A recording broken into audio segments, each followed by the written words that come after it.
All right, what's good? We're here for midweek 26. One of the bigger midweeks in a minute. We got just about 30 people here. I believe 28 people in Yep. this bracket and like a crazy stacked bracket today. I'm joined by Kai tonight. What's up?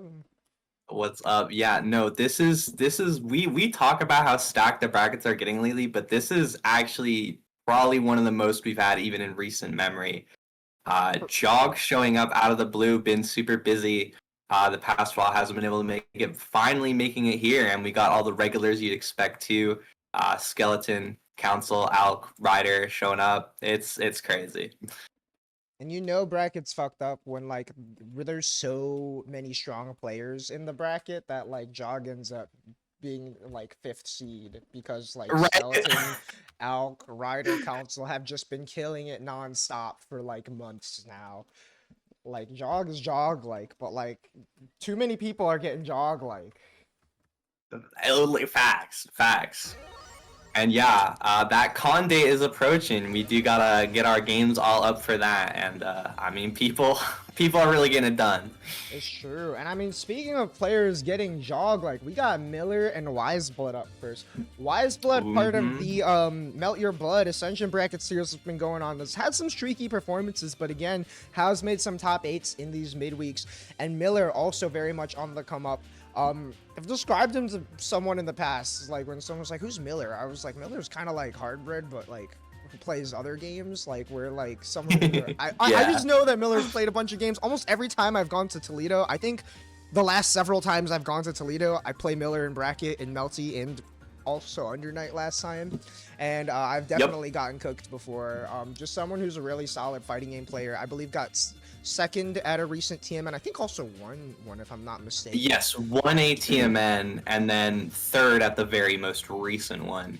Okay, sick. I think After also second Sylvia at one and Sylvia before 2 that. showed up. Oh, okay, nice. Yeah, scene definitely getting super competitive. Dude, this is definitely gonna be a tight set.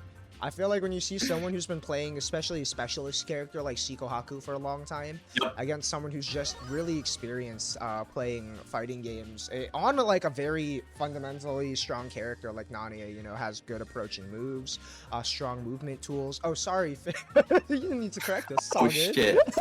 In the chat. Yeah, no, that TMN was insane. I'm telling you. For real. Also did really well in the last Melt Your Blood he was in as well. Just generally someone who's making a name for himself in this game already. Excited to see how this one plays out already. Trying to control this mid-range with Nania pokes. Wiseblood got it straight here. Yeah, Miller's definitely really quickly have developed the sense for that kind of stuff. Plays Linnae in Under Night, who actually has some similarities to this character too, and having a dive kick, double jump. But it's Kohaku time. Oh, drop! Nania can be weird to combo sometimes. We got it this time? Not quite. Yeah, a little funky. Yep, but that's still gonna do a lot of Yeah, damage still to got a GB Nania. up. And yeah, maybe does not realize yet that the first hit of the cactus toss is an overhead, which is, you know, fair because Yeah, that's the classic.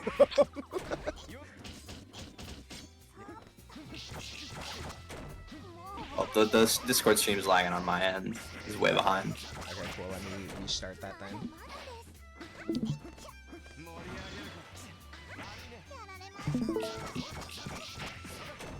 Alright, nice air throw combo. there we go. Good chunk of damage. Also in Max, just kind of holding it there. You don't always have to commit to something. Great recognition. But now you're getting hit by Kohaku, and this could turn around so fast with this character's damage. Look at that. 5.5k. Just about. Yeah, absolutely. We've seen in the TMNs that the only people who have been able to dethrone Millers are the people who can run really strong offense against him. And if there's a character who can run strong offense, it's this one, but stronger defense from Miller this time. Not quite enough to kill, even with 4k off that. The check with the JA is going to do it. I love the awareness, especially of like seasoned fighting game players, to just go for these light checks. Yeah. Pressure where someone might want to move. Oh, a little 4B vacuum. Nice fuzzy jump.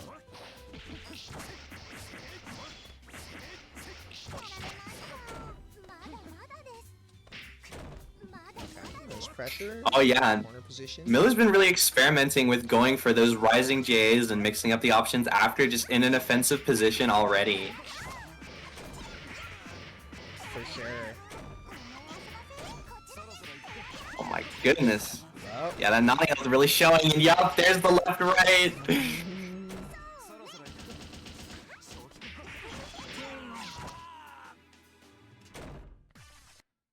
And yep. Strong game one from Wiseblood. Kohaku is one of those characters, like, if you got your stuff together too, you will really punish someone for every hit you do get. Oh, nice get to start! Oh, and we got the corner combo going! Spoke too soon. The commentator's curse is a little too real. Nice DP out. F Nania getting that double DP combo is so sick too, because it's one of those things where, like, someone might just be willing to rip the DP and he is going to get a good chunk of reward for that. Yeah, no. It comes out of really nowhere. On the air block, doesn't recognize the situation.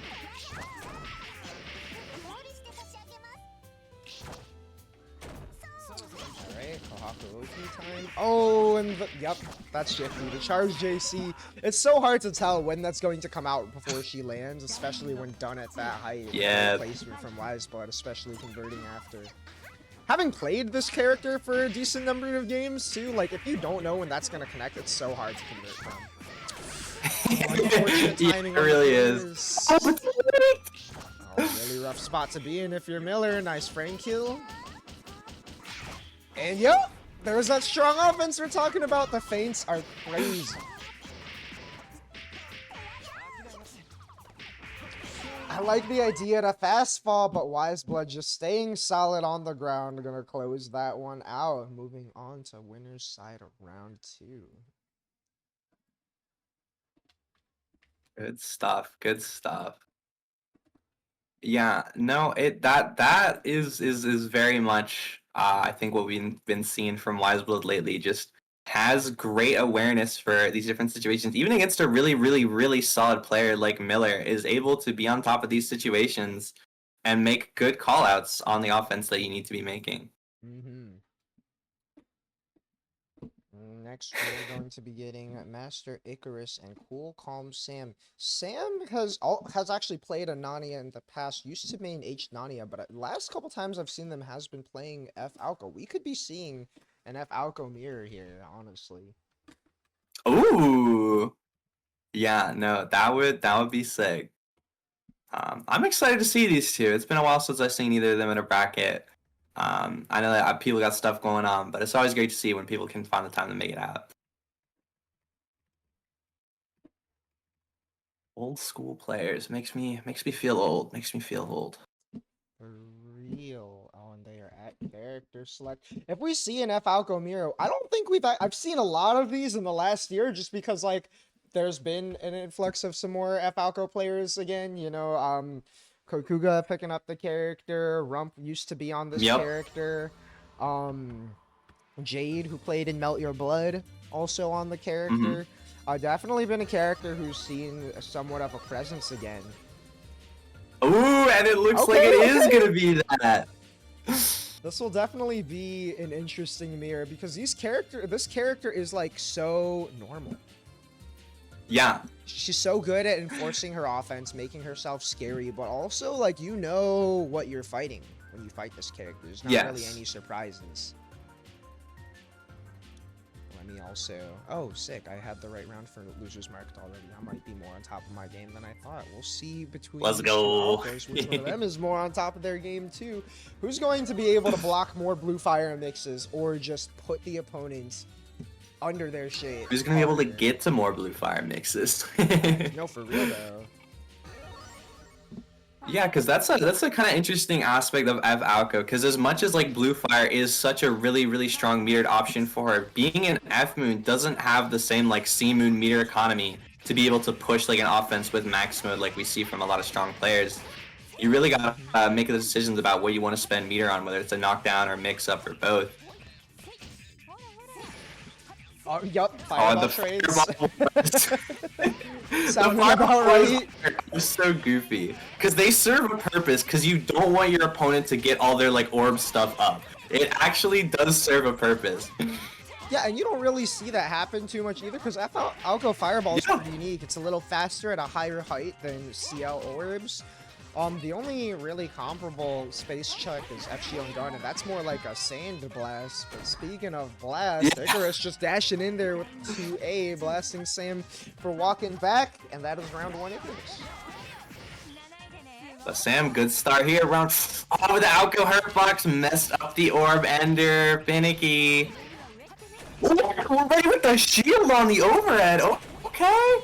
And the throw too. An Alco player knows not to tech there, but an Alco player knows where to mash. Trading fireballs here. The EX fireball does give the full screen run up, but not quite enough to guarantee yourself some pressure.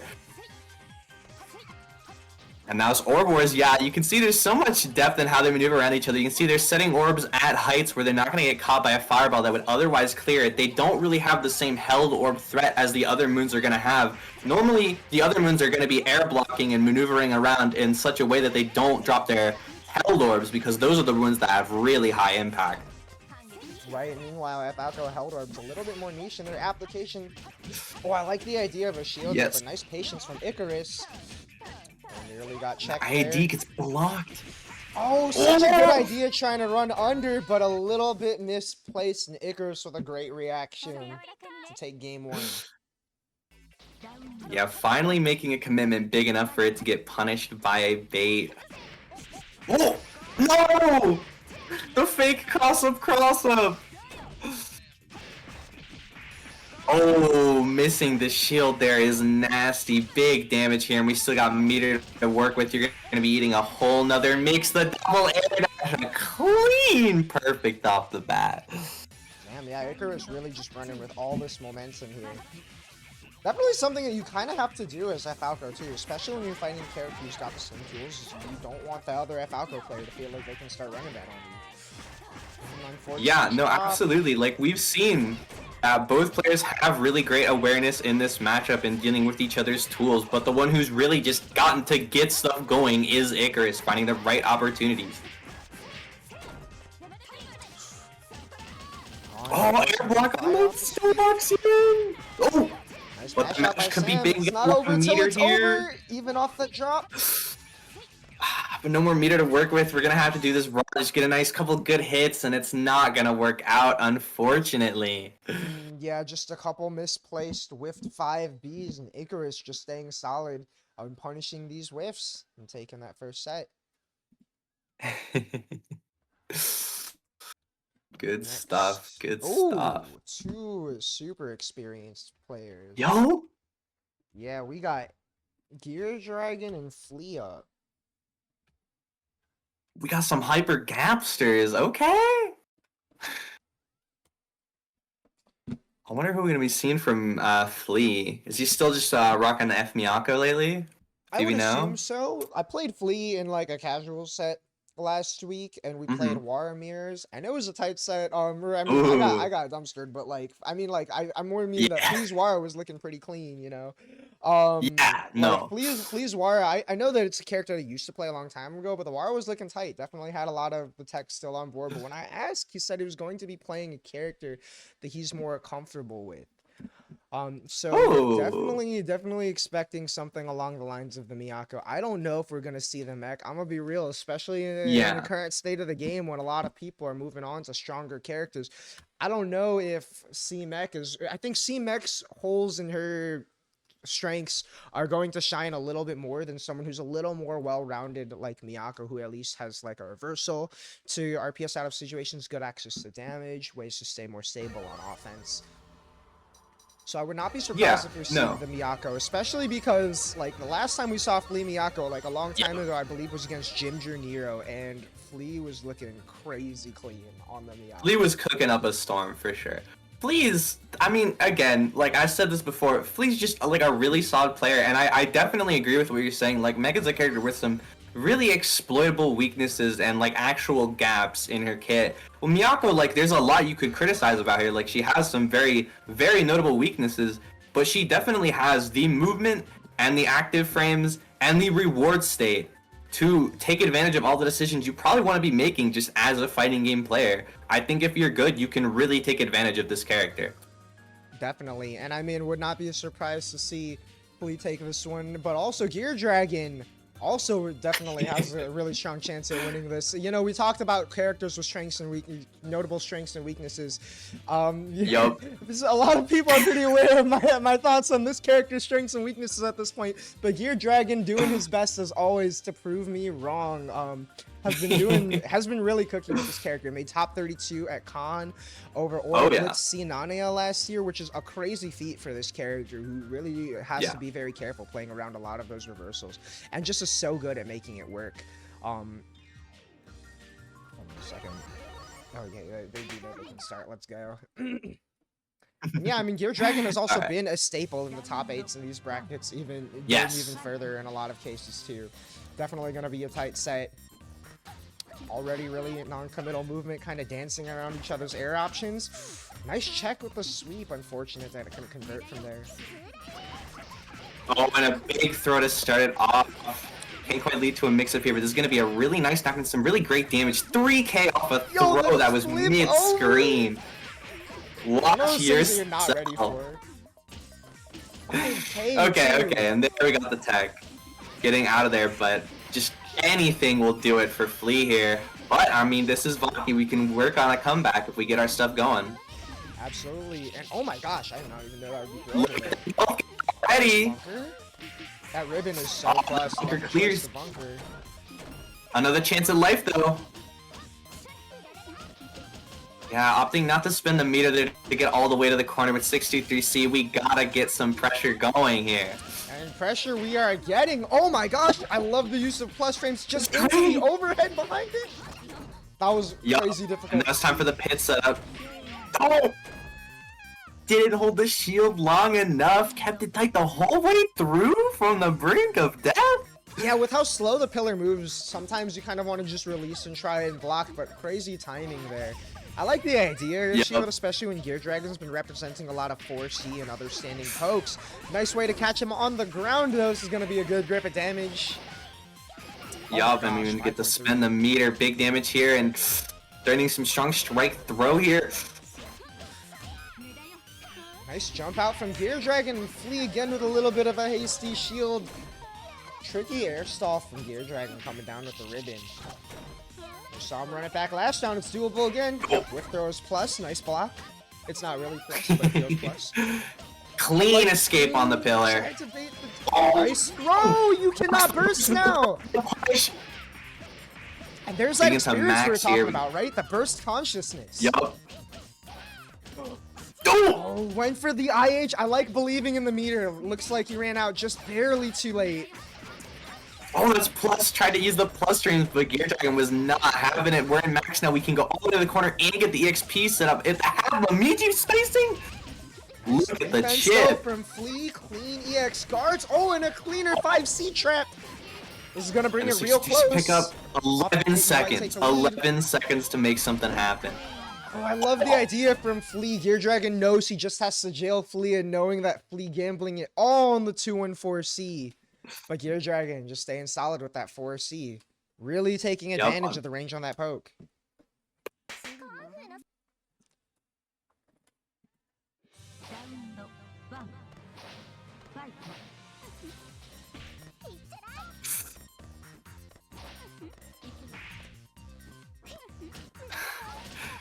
Flea just plays such a different rhythm from other players I feel like I've seen in this game. Gear Dragon's definitely caught on to it, though. Right, it's definitely a lot of that experience to the awareness to be patient. Oh, I love the kick there, just tagging that air tag. Look at the walk back, barely out of the range, but not quite enough to solidify anything. Gear Dragon still just walks with it. Misses a half of a Meiji setup, but that's fine. We're in max, we still got the setup we want. Oh, and the frame trap. I was so scared when that did not kill, but luckily we did not witness disaster today. Oh, nice preemptive JC, and there, you know, there's that timing that you were talking about, right? Flea just playing that slower game, the neutral jump JC. Real solid space control, but nice bait from Gear Dragon. Trying to bait something out with the pillar. Nice Nice dash block there. Oh, looked like we wanted the Unfortunately, 236C out. Now, 236C is such a good burst option to get out on defense sometimes, but like Gear Dragon just putting that red out there just in time to catch it. Yep. Yeah, trying not to get ourselves killed here with all this life. Not trying to live on a prayer. Oh! Gotta find a spacing, but the... Unfortunate. Okay. Had a great idea jumping in there, but unfortunately just barely crossed himself up. And yeah, Gear Dragon is going to take that one. 2-0. Tight set, though. You know, we see this so often now, too, where, like, a lot of these sets will be 2-0, but, like, you watch it and every round is feeling really close. Like, very highly interactive turn around at so many points there. And in fact, did turn around at many points. Flea spacing was so clean at so many moments, but wasn't quite able to capitalize on all the right moments. And Gear Dragon found the spacings that worked for him, and were not always challenged, unfortunately. Yep. Speaking of things that could turn around pretty quickly, we are about to get Mega versus Thorn. Thorn already immediate response of that's scary. She was saying when she got right before she got second in Melt Your Blood just this past week. Definitely someone who's been consistently performing a lot better. Fourth in a recent midweek as well.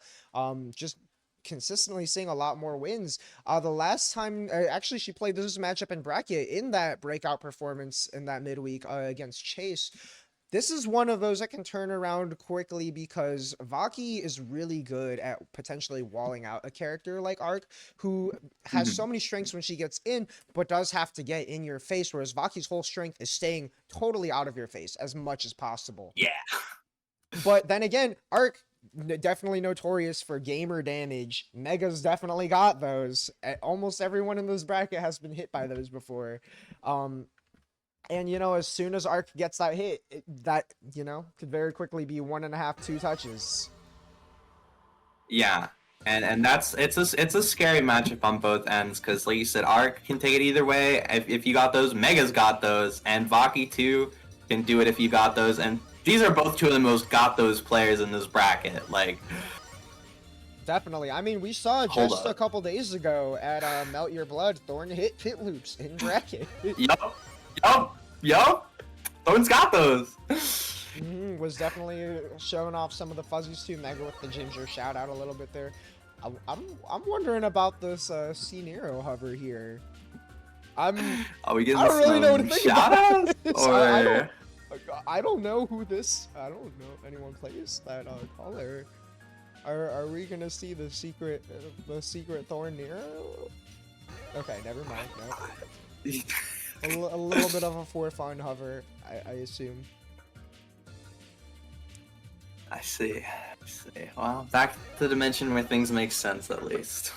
True, and we are good to go.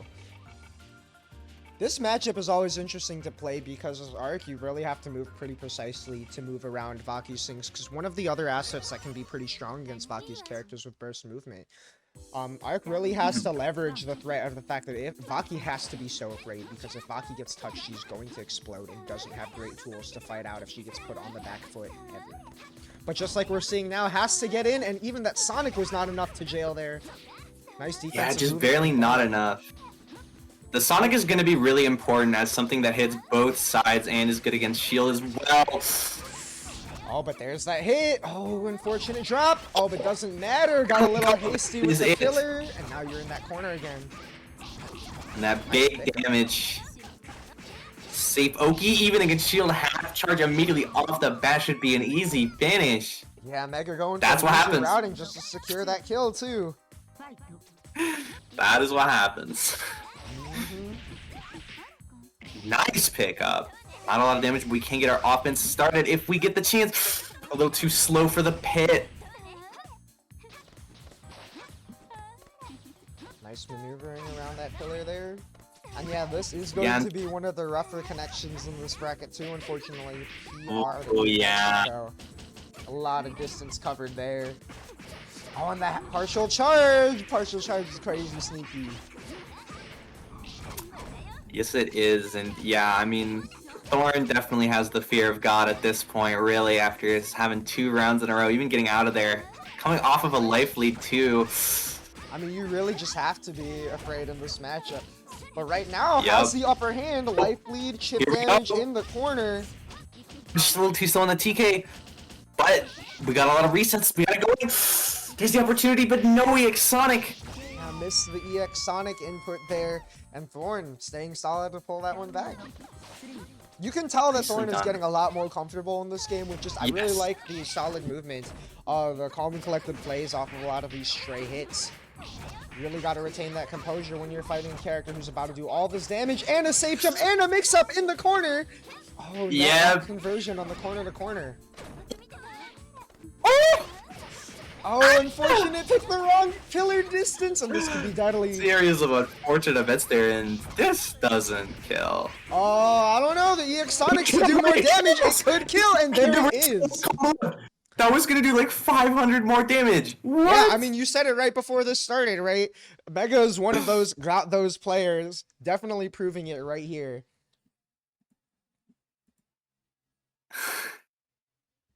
I think the connection issues per chance. Trying to see if Thorn hosting maybe makes a difference here.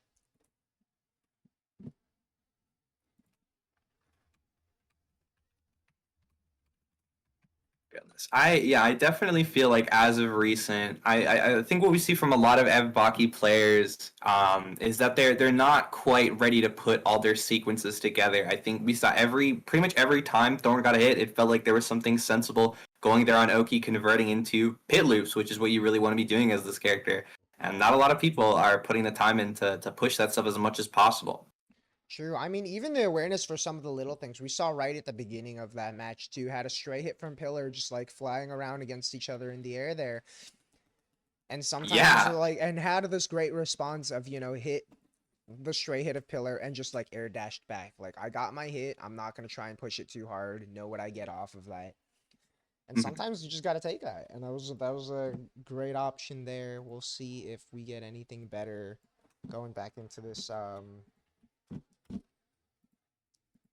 rehost here. Hopefully Caster stays strong. That's crazy too, Thorn mentioning that they were teleporting all over. With the way that both of these players were moving, would not have been able to tell. Just again, it's the composure and the experience of players who are so experienced entering brackets. Yep.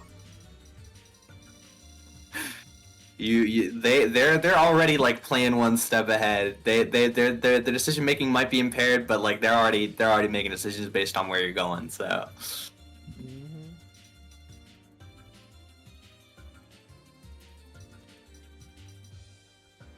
And yep, we are synced back up.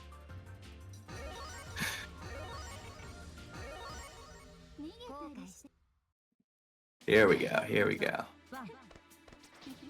Looks fairly smooth this time around. I hope it's that way on there. And ooh, try to go for the round star air throw. That's a classic Thorn call out. Mega finds the close range angle he really wants to be at, and that is huge. Left right time. No, a little too close to the corner for that. Just going. Ooh, an empty low here. We're not getting shielded today. Oh my god, cashing out on so much damage here. Surely this doesn't kill. Okay, no. With the Rekka not going for the knee loops. Yeah.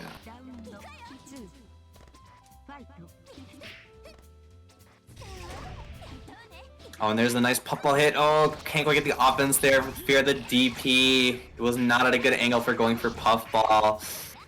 Yep. Nice adjustment on the height there to go for 2A. Damage. Yes, it is. Oh, and the safe jump. Nice shield for Thorn. She really had these shield reactions on lock.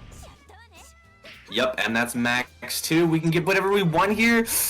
Oh, but not anymore. Oh, no. Helmet check and a half. You're toast. Yeah, especially with that EX Sonic in there, that is going to be a 2-0 Mega's way. Moving on back to the top side of the bracket, I am really hyped to see this set. When I saw people who registered for this bracket, This was definitely one of the sets I was hoping to see. We are about to get Alk and Jog up here. Yo, let's go. I've been waiting for Jog. I've been waiting for Jog.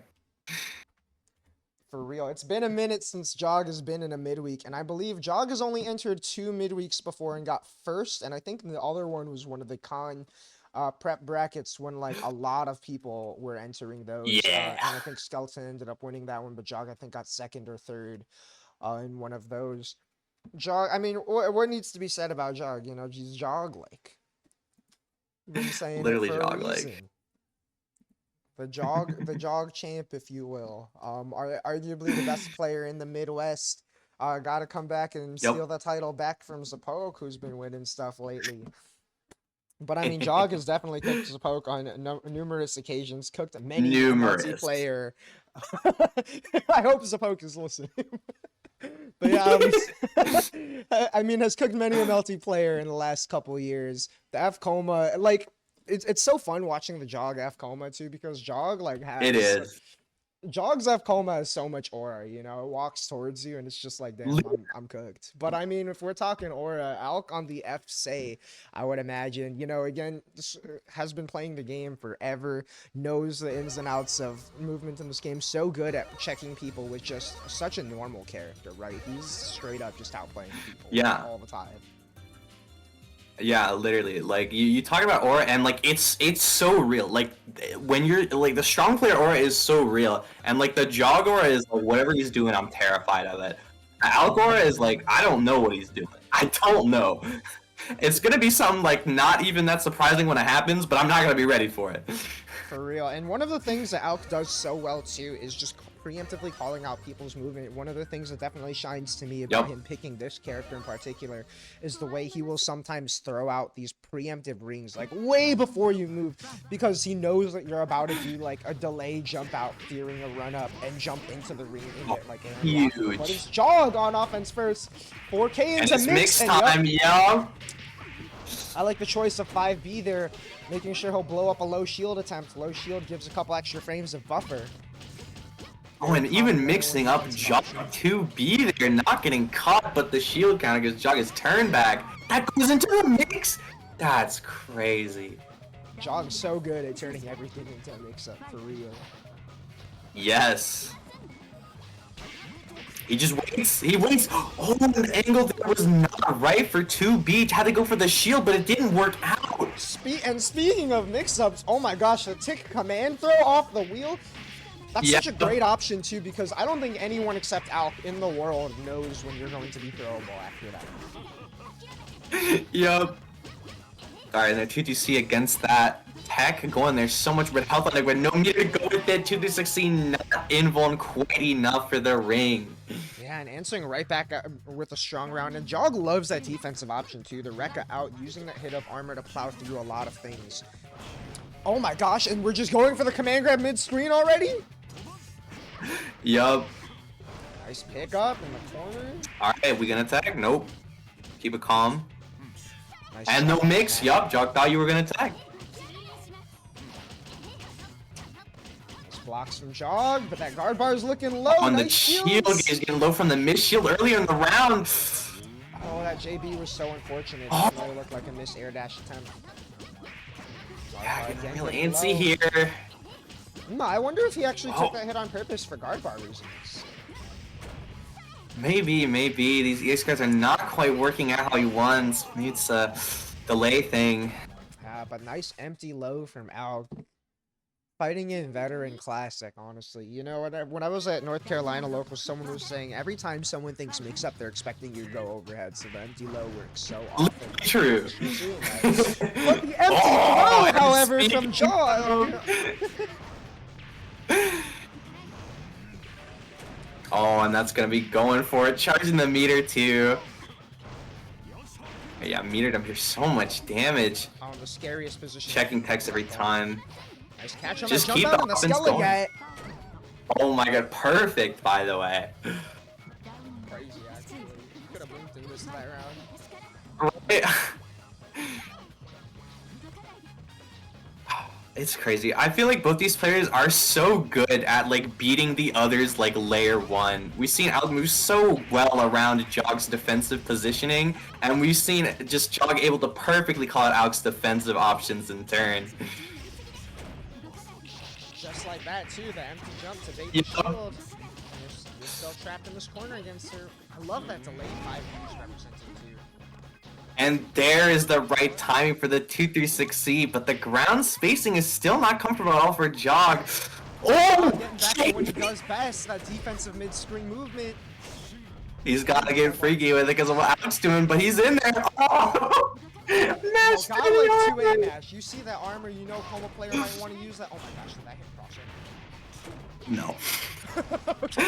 Thankfully not. Thankfully not. Yo, I got hit by some crazy cross-ups earlier today, that's all I'm saying. Fair enough, fair enough. But wow, just trading back and forth here, round by round, game by game. For real, you can so see like the experience on this team. Just again, like from every player who's played this game so much, you see this composure. If they will get hit by some crazy stuff, and just like they're still super. Yeah, no, like every interaction it feels like has been just a crazy call out or like a conflux of like 15 good movements in a row. Oh, nice JA check there. A little awkward height to get that conversion.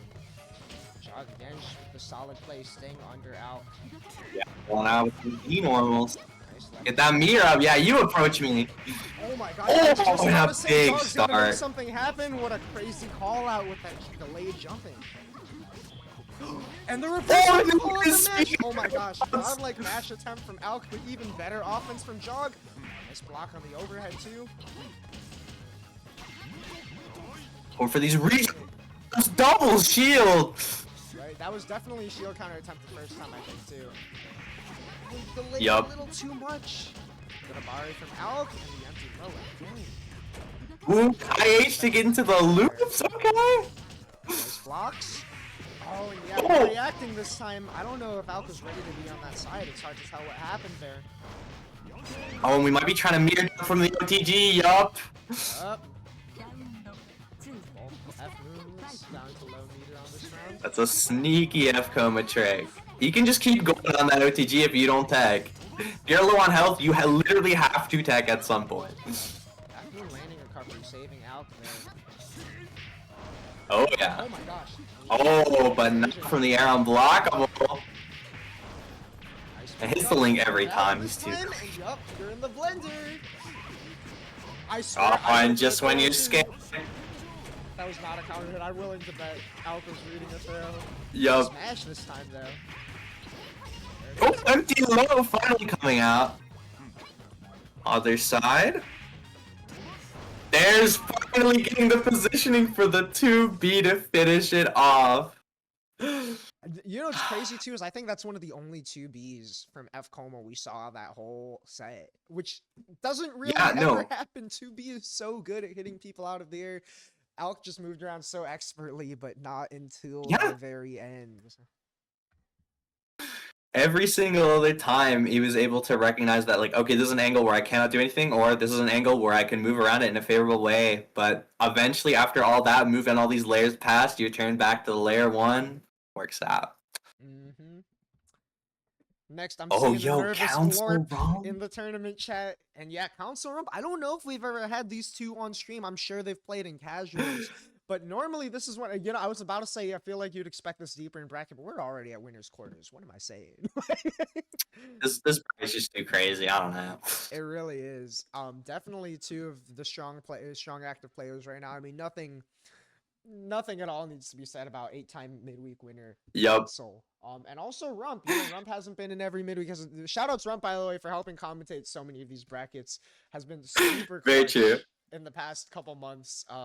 Huge appreciation and respect. But has definitely been keeping up his grind. Has been working on this F Nero in preparation for Con. I am super hyped to see the Nero come out against Lane.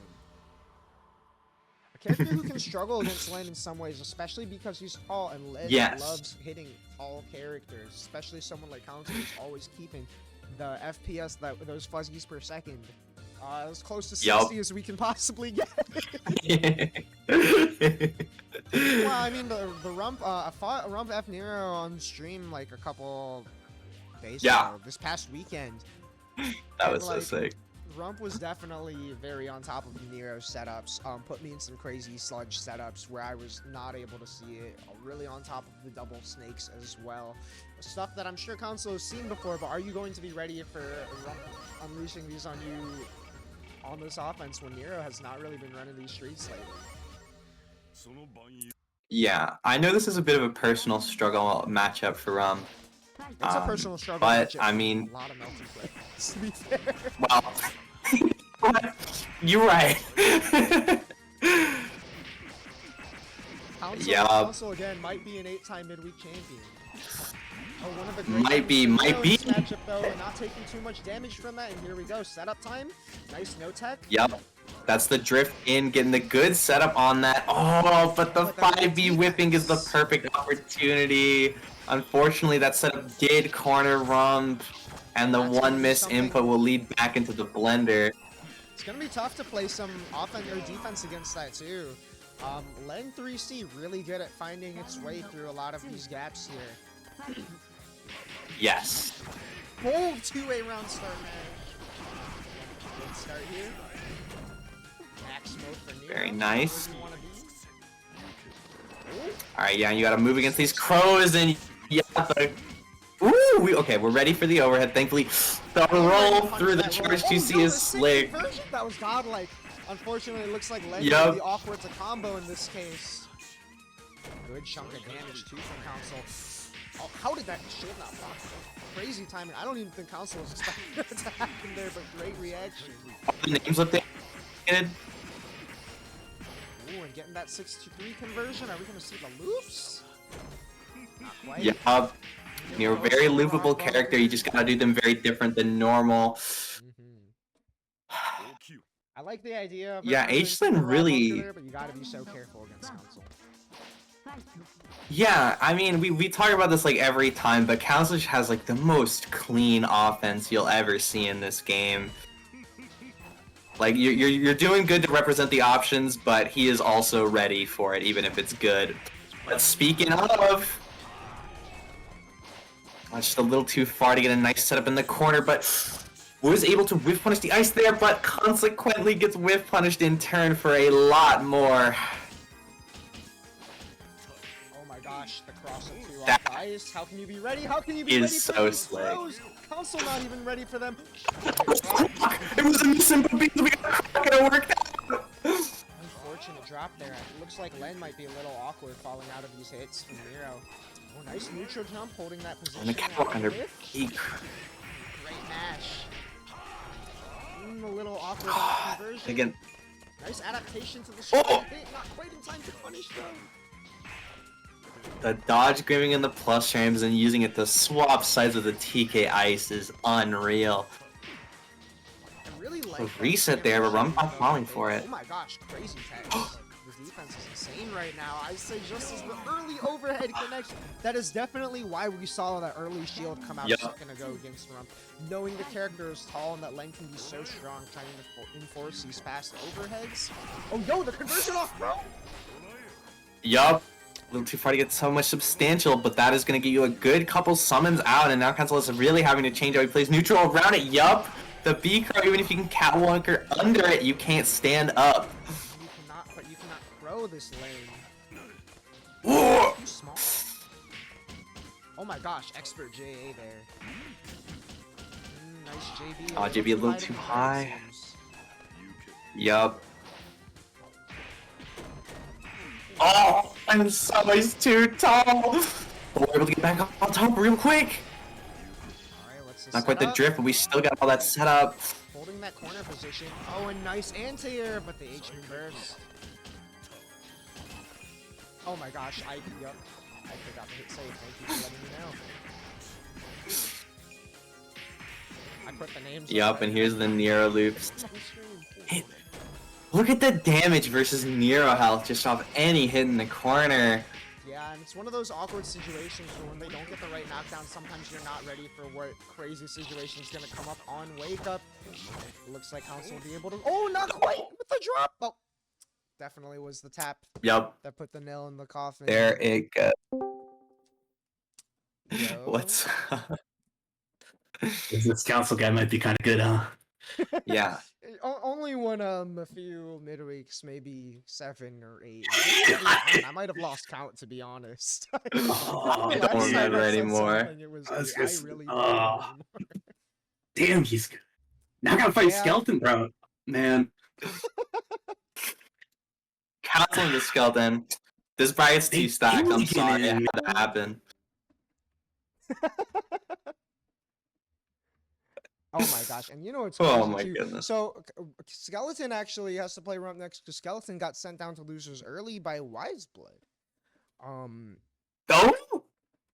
Yeah, and Wiseblood was sent down to losers right before this by fellow Florida gamer Gear Dragon, whom we are going to see up against Jog Wow. next, and this is gonna be a tough one for Gear Dragon because Coma, Yep. you know, a little notorious for exploding people, especially when you're playing a character like Vaki who doesn't have great defensive options. She does have a DP. It's a pretty slow startup one. It's definitely one of the harder ones to use in the game. Not very effective at always getting out of these tough situations. Not a 2-2, so tough against a character like F Coma who's going to be left-righting you. And also does not have great synergy with EX Shield, actually, despite being a C Moon. Maybe we'll Yeah. get EX Shield 5A taps if Jog is right up in your face, but kind of stubby off of that option. And likes to spend meter for offense to get that 2-2C pit. Okay, so going to be tough to always have the ability to heat. If Jog gets going, Gear Dragon will very much have his work cut out for him. But I mean, we've Yeah, seen Gear yeah. Dragon pull off some crazy wins before. It's definitely doable, but Jog might be a force to be reckoned with. He might be Might be too jog-like. He might be too jog-like.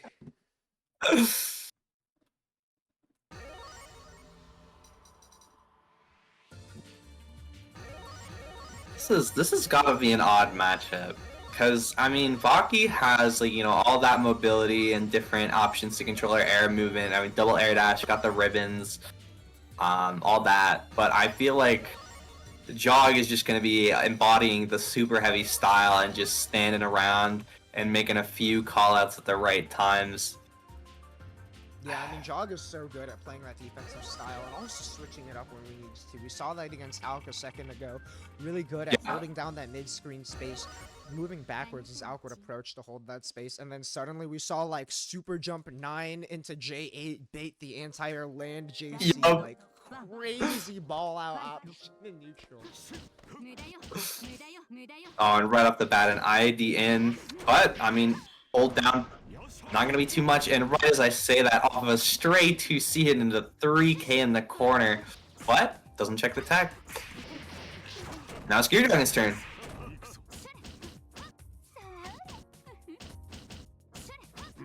Warming our way in here, just trying our best not to get absolutely smoked. But what a conversion at that range. We got all this meter to work with. A little too big for the Hapamiji Connect there. The Jog shield counter. Jog is always on top of these shields. Definitely something you gotta make sure. Yeah. This F-Moon plays on, and oh my gosh, also on the EX cancel. Yup. Nice blocks from Gear Dragon. No EX guards though. Oh, and we're abusing this record for all it's worth, but misses the link. That could have been the finish. Oh, and the cross-up JC jailing into the advantage. What a move. Ooh, nice pickup here too. Gotta take everything we can get. Yup. From Vaki. Plus range. Okay, even. And there's the drain.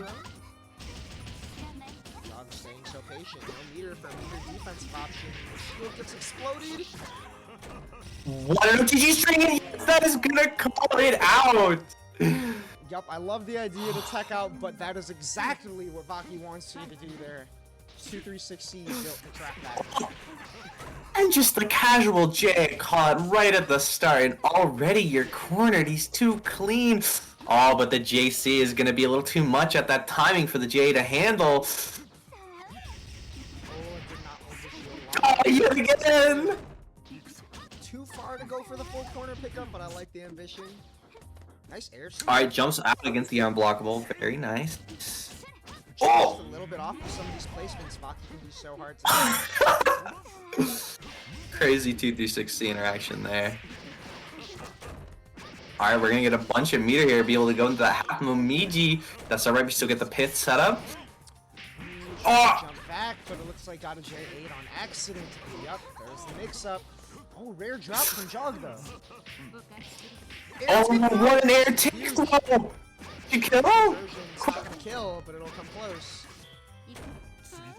All right, and then any throw or anything will do it, and you got the plus turns to work with the double over at Yui, but we block. Yeah, but not that time. Killer. That 2 and 4B, the quick 2 and 4B, no charge can be so good at catching jump outs in that situation.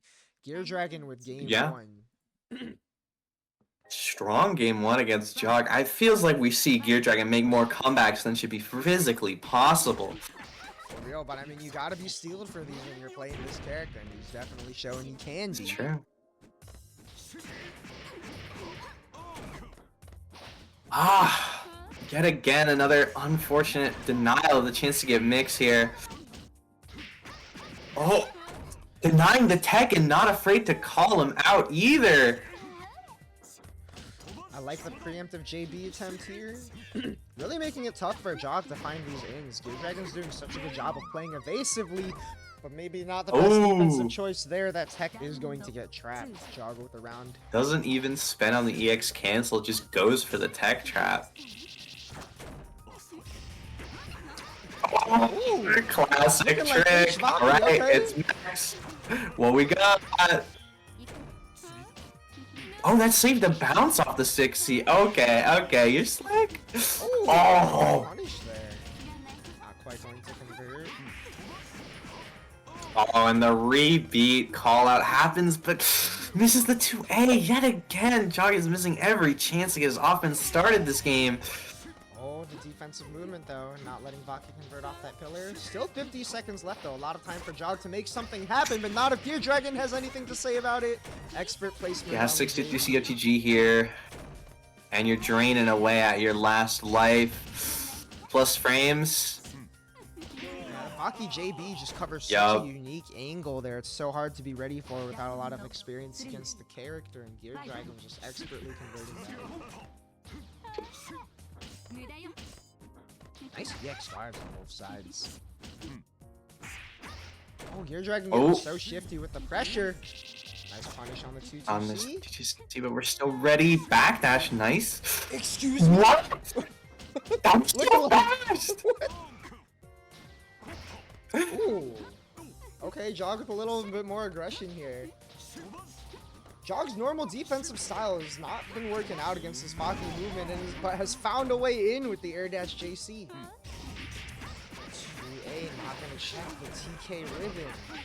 Great offense from Gear Dragon. Keeping it simple, but evening up the life a bit here. But this is still like 3 hits versus 1. Not quite. There's that heat out. Jog does not have much either to make something big happen.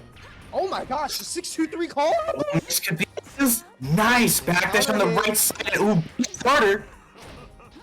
A little too far to get the big pickup. Oh, the opportunity for Jog in the ground tech traps could end it. Nice conversion. Heading into Game 3. I love the awareness of Jog to just send it with some of these 6-2-3s. The awareness to go for that EX cancel, just stay solid. This half coma combo is not easy. It may just look like Jog's Jog. It feels like sludge. It actually feels like sludge. I'm getting hit to get out. It's like some or a tornado. Gear Dragon is doing such a good job of getting really creative with the placement of these buttons, making it so hard to tell when you've got to watch for this aggression all of a sudden. Jog just has not been able to find these openings on the ground. Gear Dragon moving so shifty with these pillars and ribbon. Last one landing recovery coming in clutch for Jog here.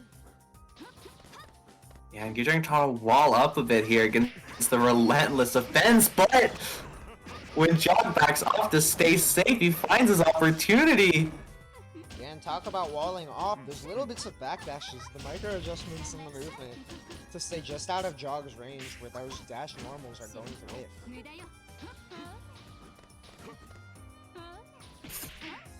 Jog so close to finding an Oh, opening, and yeah, you're not even gonna have an air actionable after the power.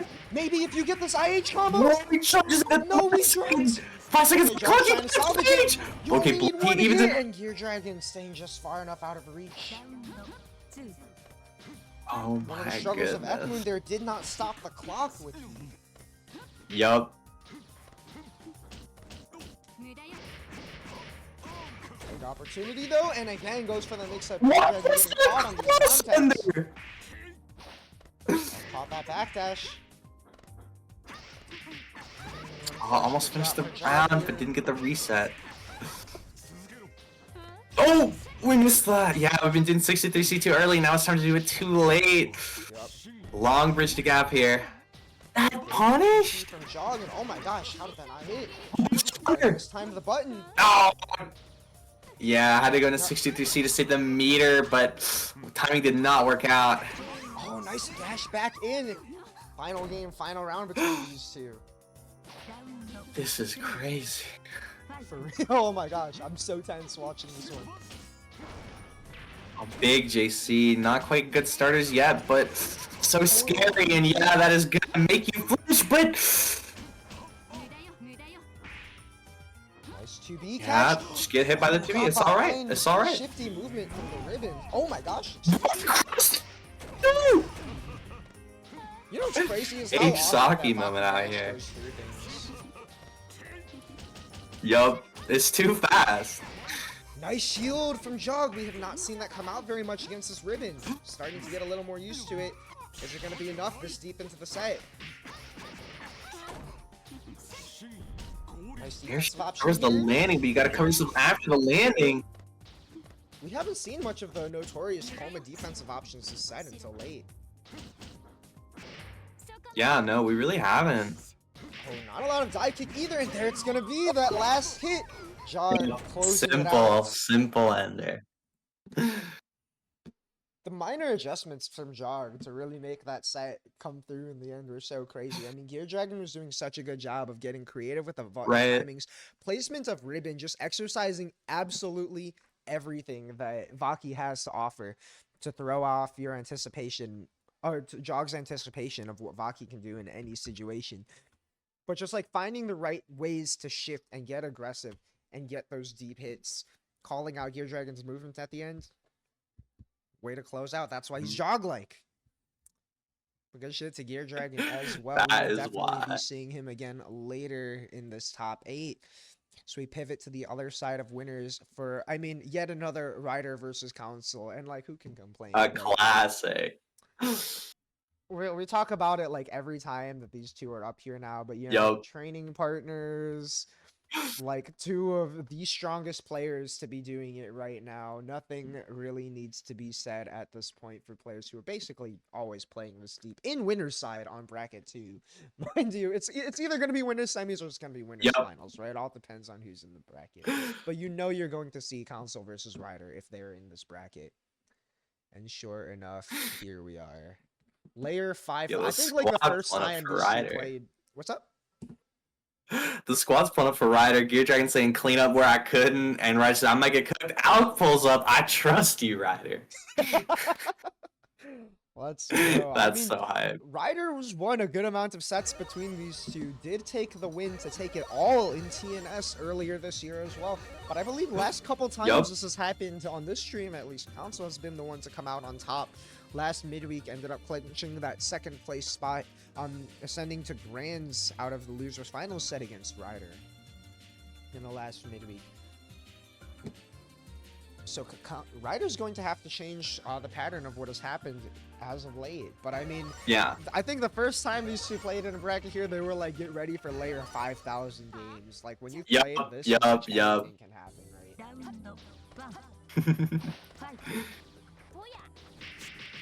Nice JA check to start this off. Good start. That's how we wanted. Yet again, walling him off from getting anywhere close out of the corner just until now. But now you've got the setup that was already built around you while he was walling off.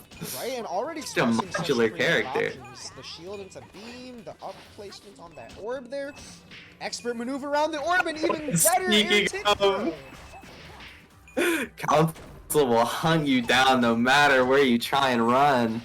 Nobody Oh, and already the understands fuzzy this. set and going for the low off the bat. Yup, that's gonna get blocked. A nice beam check for a chunk of change, but 3C goes under it is incredible. Oh! Look at that bunker, no punish though. Yeah, a little too scary. Oh! No, the H-Room burst was so detrimental there. Oh, but the wheel kick in here just in time! Council trying to go for some nasty mix there. Got all the heights out, but the J2C clears them.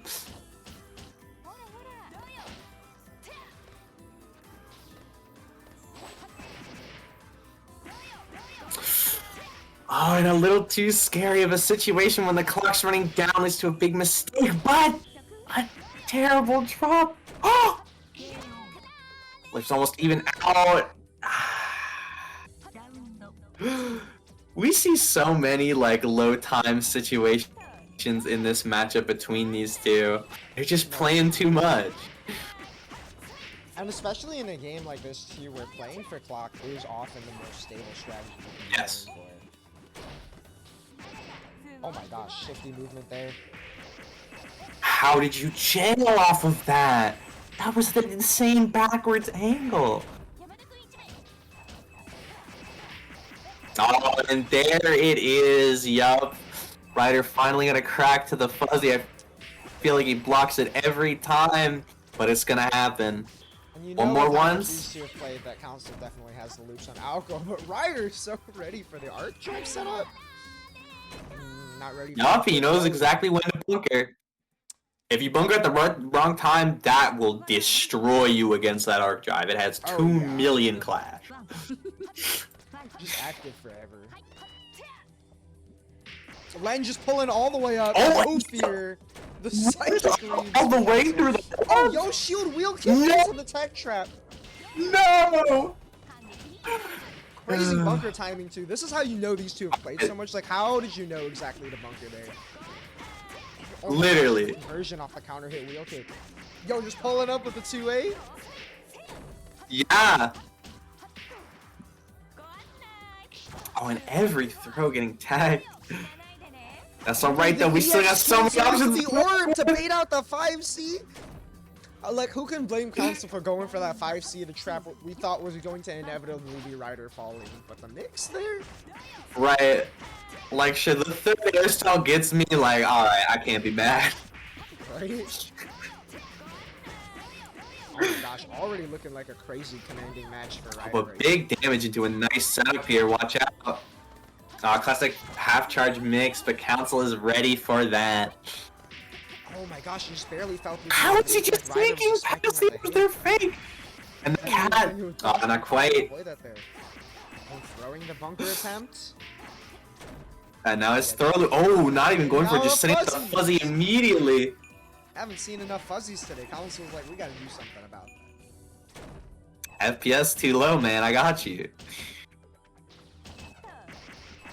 Oh, catching that jump back. Oh, nice catch.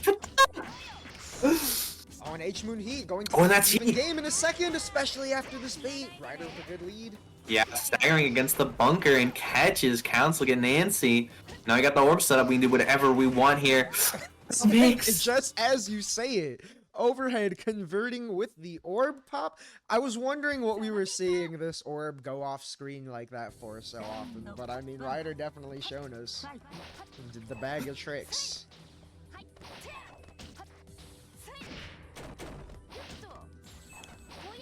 Nice quick ice there. Oh my gosh, and the quick J2C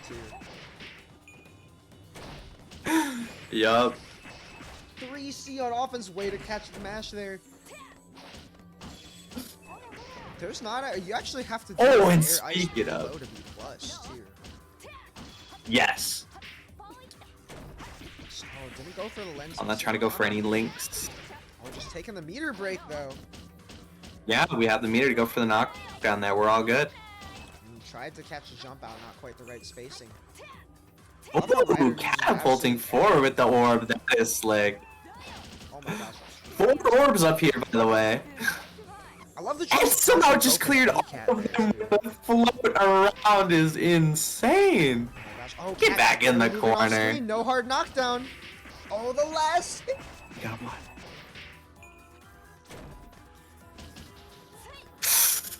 Oh! Ah, the air tickler didn't quite work out. It's a little too far. Ryder hitting just the right spacing here. Do you got these? Oh, you don't even need to have these. Never mind. The extra JA tap, it would have 10 seconds again. Is the chip enough? The Not chip. quite. Did that even have a life? Not quite. The chip. Oh, the last Yes, it ice. did. The last ice. You're crazy. Ryder totally unfazed though. Oh my god. Oh my god. This must be business as usual for them, and that is crazy to think about. My god. We're on that 3C out on defense again. Oh my gosh, the triple overhead. Who's Oh. Apparently nobody. If Ryder's not blocking, I know one's No, blocking. literally no one. Oh, and doesn't Oh, know! fake Doesn't know out. how to defend against a spin. Unfortunate, got thrown off by the empty spin. Oh, thought it would be the empty throw. The Council Classic. Yeah, tech there gets you out with the H-Moon Burst. Rare H-Moon Burst dub. On a rare But you're no still in the shield. weeds. And that is going to be it. Council 2-1 over. I almost forgot that this was not first to 3. I was like low-key expecting game Right. 1 to start. I kind of forgot this was only winners semis. Just goes to show how deep these two usually play. That is going to be Council advancing to winner's side of Grands. And next we got another set, or a set that actually I don't think anyone expected heading into this. We got Skeleton and Judah on the loser side of Yo! the debate. Yeah, Judah taking it 2-1 over Mega to get here. Huge win for Judah. Oh, wow. Big Right? I mean, ups, Mega big again a ups. staple in these top 8s, but Judah has definitely been proving that he can hang with the top 8 players. But I mean, Skeleton. I mean, it's NA's Skeleton. finest per But, I chance. mean, Wiseblood did take it over Skeleton early in the bracket. I mean, as much as we talk about how competitive this is, that also means new people are moving in to establish, you know, hey, we can hang with the big kid. Oh, absolutely. I mean, the floor is rising so much, and I think one of the cool things that we see is, especially coming off a set like Council versus Ryder, right? When you see in a game like this, players who have played each other so much, you have to get so creative sometimes to open people up, right? There's only so many ways that you can enforce real 50-50s in a lot of situations. And like, Siwara, not one of the characters who really gets to do that a lot to people, right? Outside of, I guess, the Nania strike throw. So it's definitely one of those things where as the floor rises to the ceiling of this game, it's not one of those games where you're going to see like the strongest players are always putting you in 50-50s. Definitely will get harder and harder to maintain staying at the top in this game, as we're seeing by just like the plethora of upsets that have happened to different players over different brackets in the last few months. Like, I mean, it's like surprising, but also like it can happen, you know? Yeah, no, absolutely. I mean, as much as we've seen a good few fuzzies and lefts, rights this bracket, I feel like every match we've seen has also just been 90% neutral. There have been so many, you know, timeouts and lost rounds just due how well you can keep it together. Oh, a little unfortunate drop there. A little far to get converted. Yeah. That 5C. And this is a really funny matchup. Siwara famously does pretty good into C-Roa, because even though C-Roa is certainly a character with a reputation that is well earned, he can't just get it locked down. He needs his opportunities to set up, and a character with range and mobility can actually bully him quite a bit. True. I mean, big buttons are pretty tough to fight in this game because sometimes they will just come at you when you're not expecting them. But now it's Skeleton on the defensive. But I mean, Skeleton is no stranger. Oh, and look at the movement between the two orbs! Oh, But the C-Roa game plan can go far no matter who you're playing. What? Oh my god. Yep, and there's that McWire. Oh, and sending off the extended OTG? Oh no, unfortunate with the not plus for one time. kill. One more hit. Wait, Just blocks. Oh, tried to salvage it with the heat. Yeah, I'm a little and surprised that's you the went for that one setup. there. Yep. I thought we were pushed out of range, but not quite. Yeah. Because, I mean, I was talking about how Seawar can threaten Zero's setup, but this is really a give an inch, take a mile character. Anything he gets can go so far, and he is going to get those opportunities. Nice EX guards. Pushing roll all the way out. Oh, and the EX pushing guard. to range? Yeah, giving the space to get out of defense there. Skeleton. Oh, and the movement, the movement. Nobody does it like her. Nobody indeed. Yeah, and there's a range that's safe to get some of that health back, but oh, you have all those options, clear so many of the orbs. Judah's doing such a good job of not getting pinned down with the orbs up, but isn't quite able to convert the orbs into advantage all the time. Just a little too far. Oh, big hit. Alright, what we got?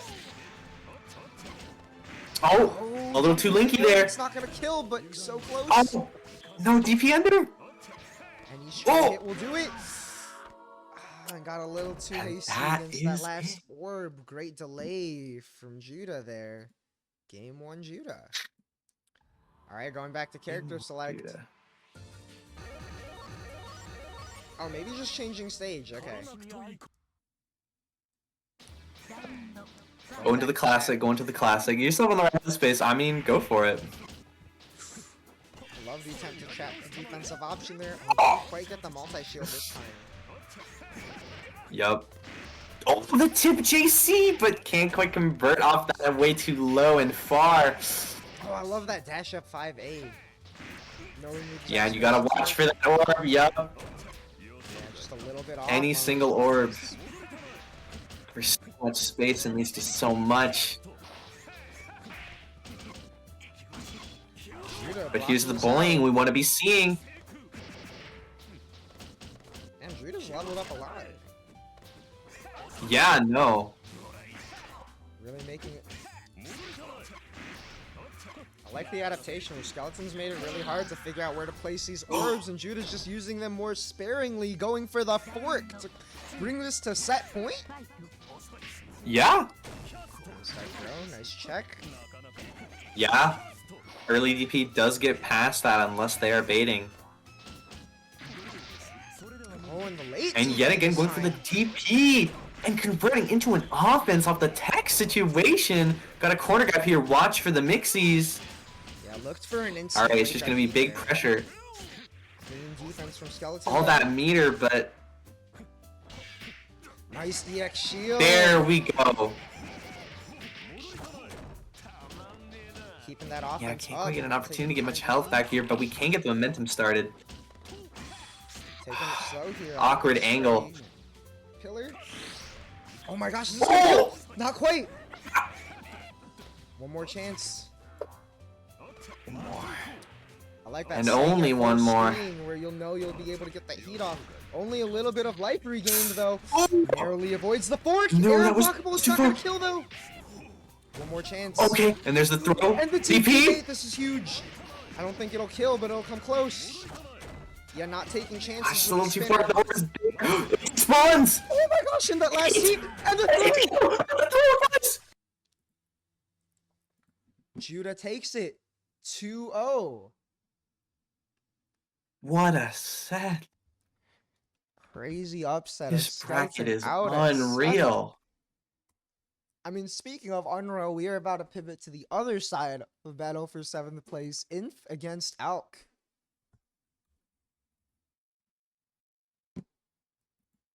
Yet another, like, bracket winner top 2er. Out here in losers fighting for 7th, and I mean, again, this I'm like almost tired of saying it myself. You know, things are just getting so competitive. It's like, damn, this is really. I'm having trouble keeping up. For real.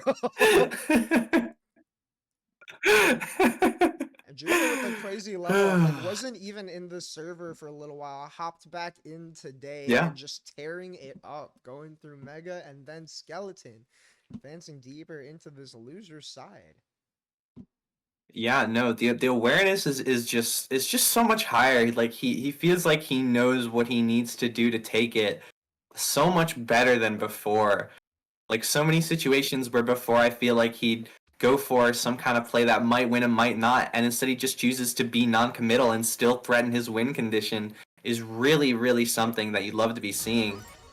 For sure, and I'm definitely noting the level up in the sense that, like, I feel like before a lot of people would meme about how, like, oh, Ro always doing the heat.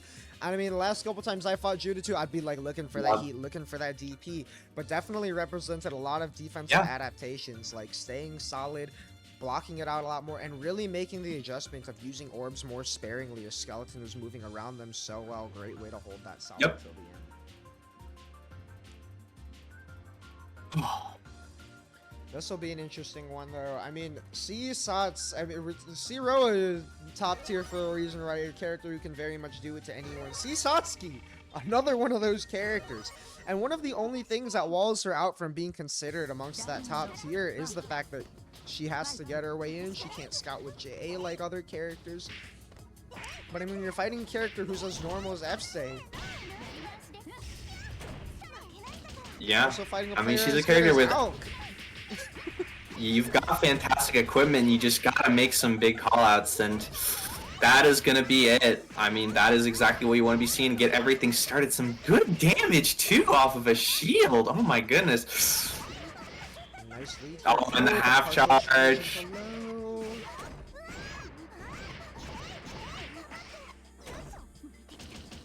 Mix again, same side, but Alk is blocking these in this time, not trying to deal with any half charge nonsense. Evening the life immediately off that heat.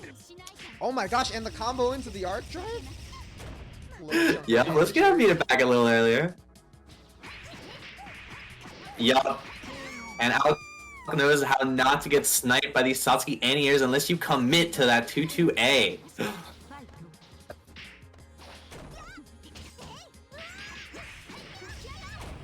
Yup, yet again, not trying to get opened up by anything out here. Alk is always ready with that 2A, and you're going to have to stop him before you can let yourself go and do anything too silly. Oh, I like the use of 5B there to approach with a hitbox a little bit. But Alk's sitting on such a comfortable lead. Nice defensive play, too. Infa's going to have to get pretty creative closing the space. Alk is totally chill with just being like, hey, you got to hit me. Yeah, no, Alk is really like moving around in more than he is moving at him. And you know, that was definitely one of those moments a second ago where you can tell how long Alk has played this game, right? Like this expert spacing around that 214C. Oh, and the super early charge there, barely even charging it for a split second, is gonna catch Alk off guard into a mix-up. Here's your chance.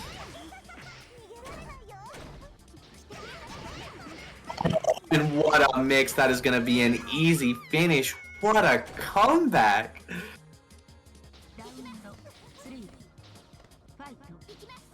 Yeah, we have a match. It just has, like, the strong mental fortitude. And, like, I think it's a good sign that he gets, like, the confidence from his character to believe, because that is the belief that you have to have. It's true. Like, yeah, you can do this. True. I'm just surprised again at that tick throw off the wheel. I'm never ready for that. Alk's gotta be the only person. It's so low blast on, yup. And the perfect sealing this out. I mean, like, in fun phase, sure, but I mean, Alk again, no stranger to being this deep in bracket, fighting characters as strong as C-Sots. Very true, very true.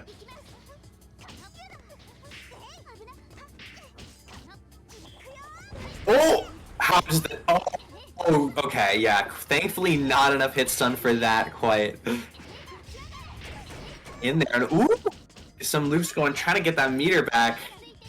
Oh, and there it is, the classic Oh, trap on the shield. jump out. Satsuki, Yeah, even if you shield that, see, Satsuki goes doesn't have any crazy. options off that anyways. Oh!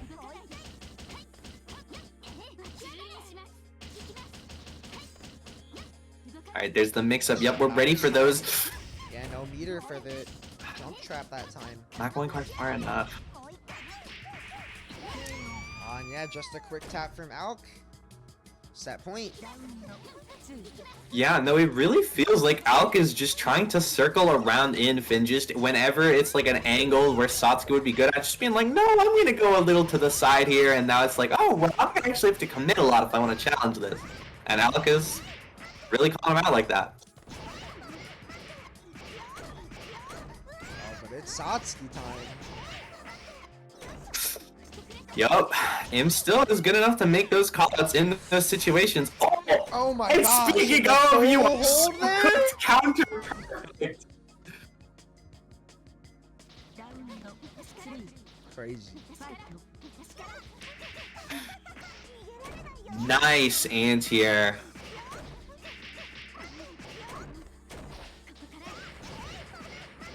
Oh no, helmet checks. Really catching Alk off guard. Oh my gosh, and the empty low, yup. Satsuki Classic, this is what this character does best. Yes, indeed. One more. Block the helmet check. Oh, finding your way out is not going to be easy. Not going to get called out the same way as before. Still floating around these uncomfy spaces. And again, Here's the whip Inf punish. is sending it with that 2-1-4C. It looks like Alk is just so ready to know, like, oh yeah, you want to press here. You wanna Yup. shoot this at me here. IH gives him a new lease on life. And the guard gauge is getting low. Oh my gosh. You're gonna see some squirming here. Yeah, and that 2-2B would have done it. Reading it to the face. Almost like using health as a there's resource a nice there. gauge. Got hit to build some of that guard gauge back. You got the routing to kill off this? You have the meter to kill? Yes. Ridiculous. I keep forgetting how much this character does.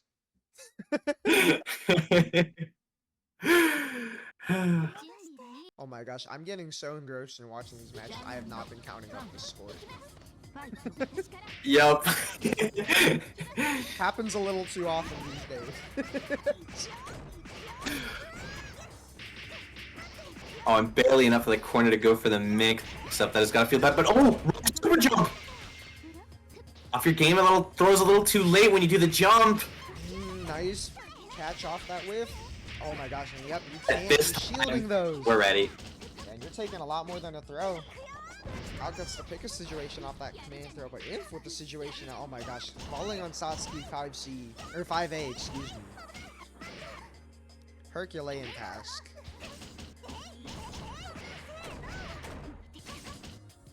Little OTG. Oh, nice jump on the command grab. Avoiding disaster from the command grab, but this 3C combo is not going to be quite enough to kill, but one more mix could be undoing. We got the spacing out here. What it's side.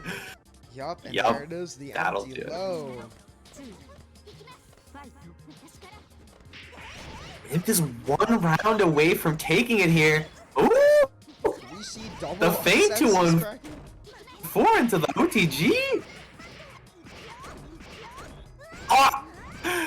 Tried to dash around something, but oh no. And we are seconds away from disaster here. Early 63C. Big damage. Will it be enough to kill with meter? We got meter to go with here, and Inf knows the extended routes. Oh, not quite enough. Out with the Not pistol quite. dream. F-Moon, you've got so much to come back if you want to get that heat off. Oh, she's got a base God, it's play just like perfect, and the partial charge again. Half charge. Yeah, no, the timings on that Inf was going for was so different every time. It would call it him trying to mash or block it in different ways. It's such an interesting tool. And just That is 2 of our exploiting the top 4 defense to seeds. the limit. 2 of the top 4 seeds out at 7th. They're dropping like flies out here, and now it's time for Judah versus Gear Dragon. Oh my god. And Judah Gear Dragon will definitely be interesting. I mean, Judah, we definitely just saw the level up a second ago. But Gear Dragon also been playing absolutely out of his mind tonight. Like, you know, I've seen the meme For of real. like, Sivaki potential woman. Gear Dragon looks like he's tapping into that potential. I mean, listen, like, I'm seeing some results with my very own eyes. Like, my beliefs still the same, but the results are there, alright? Absolutely. I mean, again, I think what was so strong about the performance that we've seen thus far from Gear Dragon 2 is like the use of absolutely everything in Vaki's kit, right? Variation on the timing of where we're placing everything, to be frank. Showing off a lot of Jog's timings earlier with the delayed ribbons, the use of mixing up just all the different rebeat options with redash with that TK ribbon, exercising all of the pressure options to make everyone thus far very uncertain of where you can get active on defense. And you will have to get active because that pit will chip away at your life, and Gear Dragon has already made several comebacks in this bracket. But Roa. Yeah. Roa. Judah, a little more explosive, perchance. Yeah, I mean, you can get real creative with your movement, but sometimes the 236C is just coming. And that's... And it just is. There's, like, yeah. Anyways, we're synced up. They're about ready to start. Yeah, I was gonna say that, like, watching Gear Dragon play Vaki makes me feel similar to watching, like, Skeleton play Wara, and that, like, it feels like such a smooth, non-stop, but still, like, patient play of just all of a character's tools at their disposal being used. But, I mean, hopefully Gear Dragon does not meet the same fate. Yep, and I mean, it's gonna be tough. You're fighting one of the strongest characters in this game at 236C. If you're trying to get cute with the Vaki movement, I mean, you could just get shy. You could just get popped.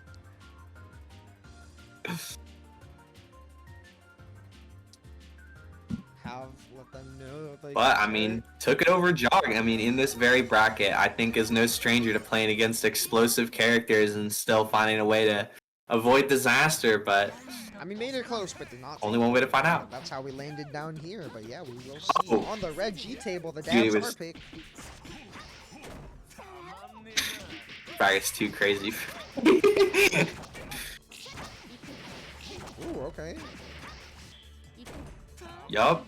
Good start. Good start. Getting you drained away. Dodge against the ribbon. Dodge fan. I love it. I love it. Avoiding every bit of chip, but no. Keep believing. Keep believing.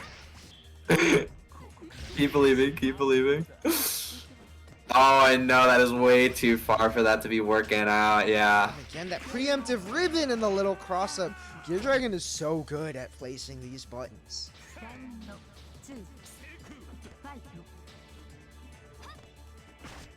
Vaki on the red stage. I mean, if Judah had a problem with the stage, he could always hit escape and just want to go back to another stage. It's totally valid. It is very valid. The red stages are legal if the players are cool with it. If you're playing it out, I'm assuming you're cool with it. Yeah.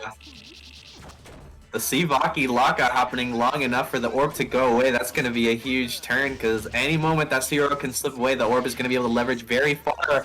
But all that red health and no meter. I love the choice of defense there, though. Staying a lot more solid there, so using DP only out of the shield. Taking advantage of that health Sea-Moon shield. Nice reaction shield. Oh, quick anti-air, but the 4C. Not enough to connect there. Nice movement again from Gear Dragon. Making it really hard for Judah to get comfortable setting up orbs. There it is, and just no fear. Right. IAD baits the DP. That's gonna be game one Gear Dragon. I've got the names backwards too. I gotta fix that. Yeah, no, Gear Dragons has like a very interesting approach to this matchup, where instead of like directly like being like, you will not set an orb, it's being like, I'm gonna threaten you so that even if you do set an orb, I'm gonna be right there. Alright? And you're gonna have to deal with that. Yeah, I remember when I was starting off, two people were saying the way you've got to fight this character is you've got to be ready to smother him. I mean, Gear Dragon definitely showing that awareness. It's true. But also, we haven't mentioned yet, Gear Dragon definitely has experience fighting this character because Quaff will also pull up to the Florida events as a C-Roa. Shoutouts to Quaff. Quaff helped get me into this game. Right when I started playing, I played that's for a whole weekend at CEO and somehow stuck with this game. I don't know how that happened. Hey, that was literally how I got into this game, was playing Kurodai nonstop every day, so. That's crazy, actually.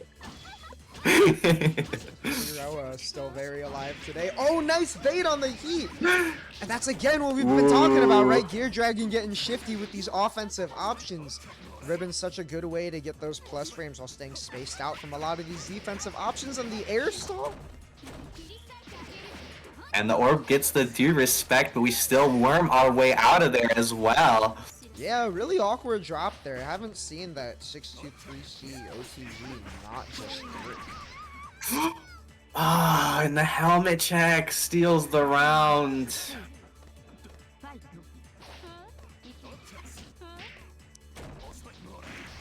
Oh, what an interrupt. There. Yeah. Moves blocking the air have very low block stun in general universally. That is a really nice check there by Judah. That's going to get him a lot of mileage. Finally, we see the defensive heat come out.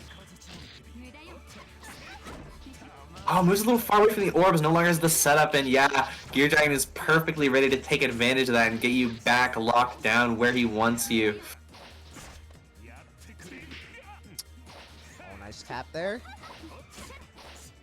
Yeah, you got no cross-ups. You can't be dealing with these angles. Ah! All the mobility still not quite enough.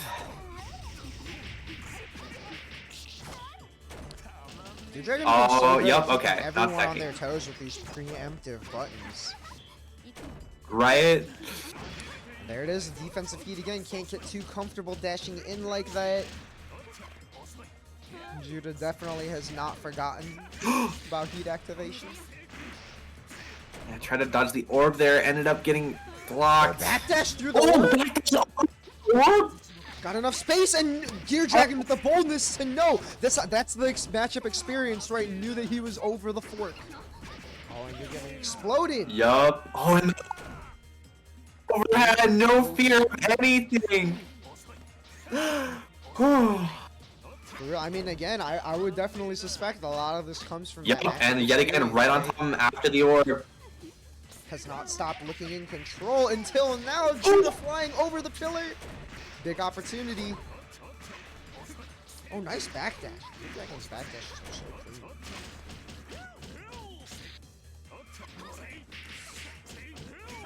clean. Oh, yeah, I had to make the call out there. Maybe trying to backdash out That of could be it. pressure. No, not off the drop. No, that's too many passes. You could finish with an air combo. There we go. The final cross-up finally being pulled out. We've not seen a lot of mix. Most effective when least used. Last game. Final game, final round. I like that we've stuck with the red G table. Hype stage. True. Oh, It really feels like a boss stage, and I think that's the matchup we're seeing. I love Judah resetting early with the spark charge right there to catch Gear Dragon off guard, mixing up the offensive timings. Judah's looking like a whole different beast this bracket. Getting the EX cards in, but the chip is adding up, and here we go. The drain is starting. Half Momiji. There's the timing. Oh, and just DP's out. Oh, nice weight DP.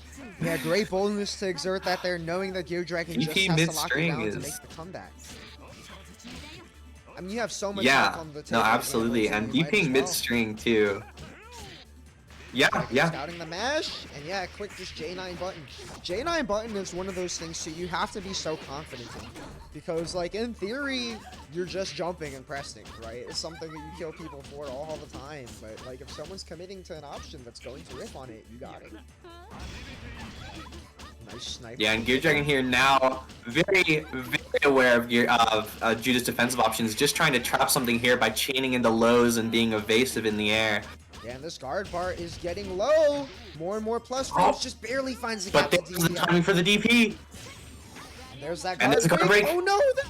That's Looked like maybe wanted a 2C or something, but pressed it a little too hard. A little delay to bait out a DP or something, and just the overhead. Awkward timing, couldn't quite get the finish there. Okay, there we go. I love the choice of going for the overhead there too, maybe suspecting that Judah could be trying to react their hussy against and redash. And just choosing to not redash. Keep up the offense in a different way. Nice little OTG. Oh, that air positioning was bait! not favorable for Judah. A little extra jump to bait out that heat. Judah again rotating defensive options. Has not represented a lot of match, but nor has Gear Dragon with this basic meaty. It's looking tough for Judah. Oh, that's a big hit. Big hit! Not gonna kill, but No reaction! that's like not getting shielded. One last No chance! finish! And just the throw! Judah was too early! Judah dethrones yet another on the warpath! Just taking heads left and right, advances into top 4. 2-1 Judah. Well played by Gear Dragon though, oh my gosh. How can you not be on the edge of your seat the whole time watching this bracket right now? Right? Hashtag the kid. Shout out Swamp Sports. Judah just barely Shout out changed the Swamp tag, and I Sports. forgot to put Swamp Sports tag back up there for the first one. We fixed it this time. Swamp Sports stonks on the rise, as they always have been. Facts. Facts.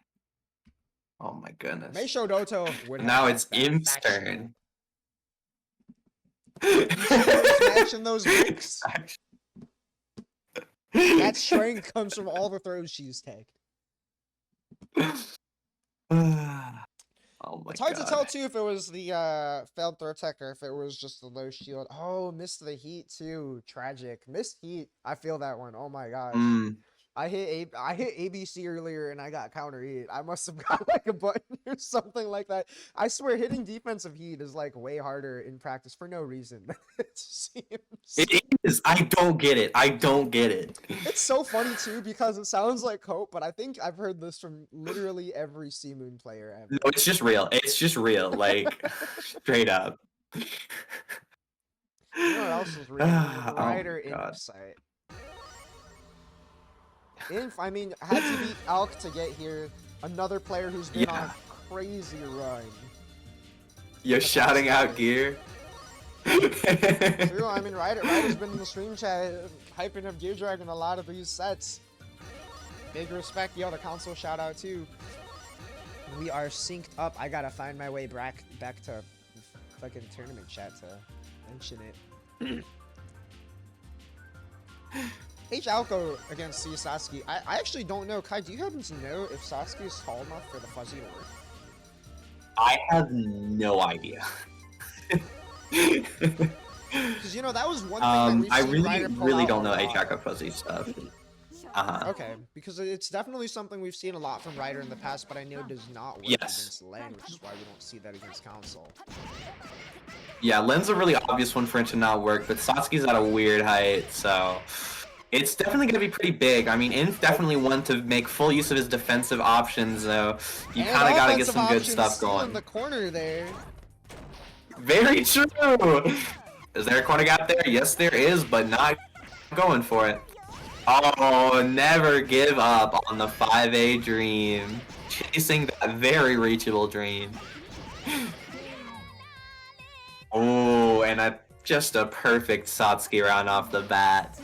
Yep. Everyone. The other 19 has got killed. Facts. Alright, big starter here. Clean scaling too. H Alco defense is going to be really poor against this, and yet calling out any defensive option or just patience. The drops the pickup was so big. The circuit, no reversals for you, and okay. Oh, Hit. Oh my gosh, nice backdash risky against the tag orb, and but risky Ryder's ult's backdash. ready. Ooh. Oh my gosh, and tries to shield against a command grab. We got so much meter here. We're gonna be some nasty. Any touch will do it for Ryder though. Nice block. Nice block. H-Bugger does not get you out, and there's the commander again. This kill. Will this be enough with meter? Oh my gosh, yeah, if we don't Oh, drop. it's so enough.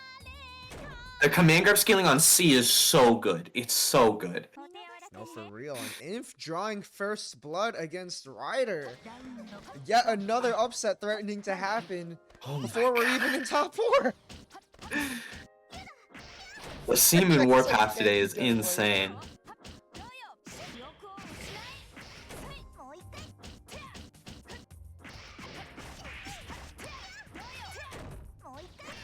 Nice setup, and yeah, there it is. I don't even... Was one fuzzy there. Yeah. Maybe it does work. I believe Ryder would probably know. He would. Oh, there it is. Yep, I love how you can see that's a like very 2 nice pixels. starter. Like how you can see like 2 Yup. pixels of the orb just barely on the screen, just so you know, it's the red is there.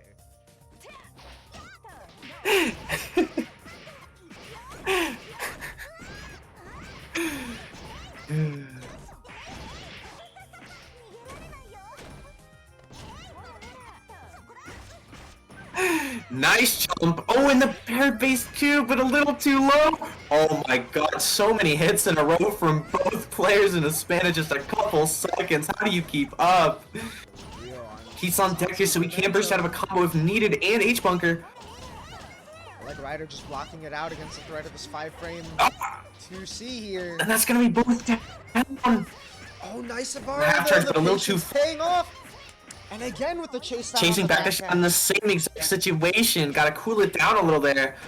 You know, for as much as people talk about characters, this is definitely one of those things that shows you it pays so well to know your character, to be so ready to punish these little situations. Just like this one. Off the baited burst, it's not quite gonna kill, but it'll be close. Yeah, get that meter break. No reversals on deck. Deal with this, honest. Nicely done. I feel like that's so clutch, because I mean, I feel like so many times we've seen Inf go for something like a 2-2C or a 2-2B, and that's just most of the, well, 2-2B is not going to get denied, but a 2-2C and a 2-1-4C is going to get denied by that meter break going into the fuzzy. Like, you keeping them honest there. I love that combo too with the Rapukin, it looks so cool. Yup. Nice trap on the jump out, and There's yep, the there's gonna be a guard crush. Baby. Oh, and there it is, that 2-2C. 2-2B, excuse me, 2-2B EX cancel, that's crazy actually. Makes that a lot safer to use and a lot more rewarding to hit.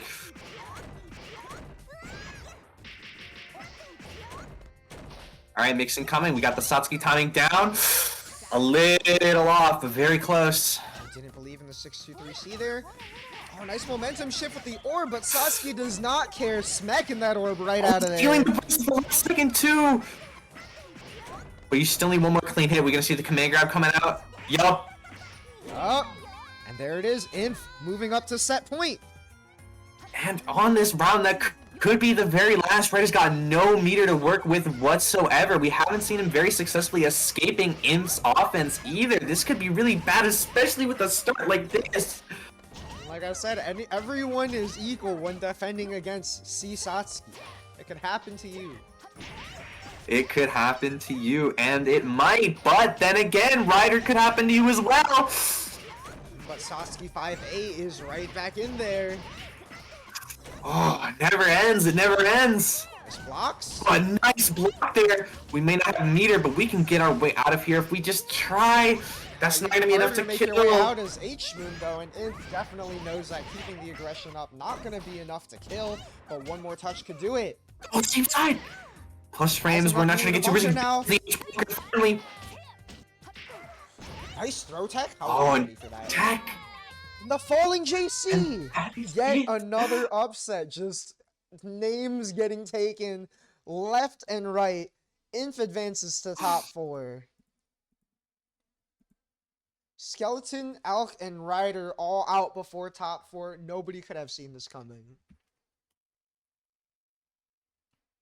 Wait, does Inf actually stand for infinity? I think it's Infinitum. Inf's name on Twitch is like Infinitum30. Oh. Interesting, that's a different number. Right? You're dragging the turn Yeah. chat saying y'all were playing. I mean, yeah, No, this they were. Melty is Melty is full of players right now. That's all we can really say. We talk about it maybe too much, just how competitive the game is right now, but there's really just too much to say. As we go back to the winner's side, first to three of the bracket between Jog and Council. And I mean, these two players have more than earned their spots up here. No strangers to Oh just yes. winning whole brackets, both midweek champions. Jog with way fewer midweek appearances, but no less threatening on the F Coma. However, the Council H lane, more than a force to be reckoned with. Also, like, the only active H lane. I've low-key been thinking of picking Len back up just to give people this, honestly. Because there are not enough Lens running around, and Council is going to be the cat to catch right now.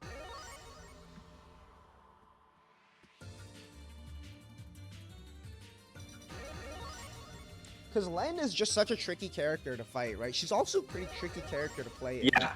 Like, one of the things that makes both sides of that hard is, like, you look at her on paper and she's vaguely normal, right? Like, most of her combos are going to be launched into BC air throw with, like, the filler 2360 or whatever, right? Like, there's not a lot of crazy tricks. She's gonna throw the neck on you, and it's, like, strong, but, like, you know what's up, right? But, like, her movement is just barely weird enough, right? She falls kind of fast, she's pretty bouncy in the air, and she's got these air buttons that cover the space around her so well in JC and J2C. It makes it really hard to, trap this character. And, you know, one of the common traps that gets people is trying to chase her down and catch her. But Jog's playstyle is so good at holding space, trying to just stop you from getting into that space. But, I mean, against Len, it's gonna be tough. It's gonna be. And even more so against Council, so good at mixing up just every part of his game. Going to really have to watch out for if Jog is going to be looking for those 2Bs, going to have to look for where Council's going to try and counter that with an air ice. Already getting started. Thought he walled Council out, but nice awareness from Council, saving the air dash to keep up that offense. Oh, and nice pulls out the bat. When they go low, that's how you know it's real off the bat. Hard knockdown here too with the meter. Keeping it simple, but nice abari from Jog. No fear. Oh my god. Into the mix-up. Oh!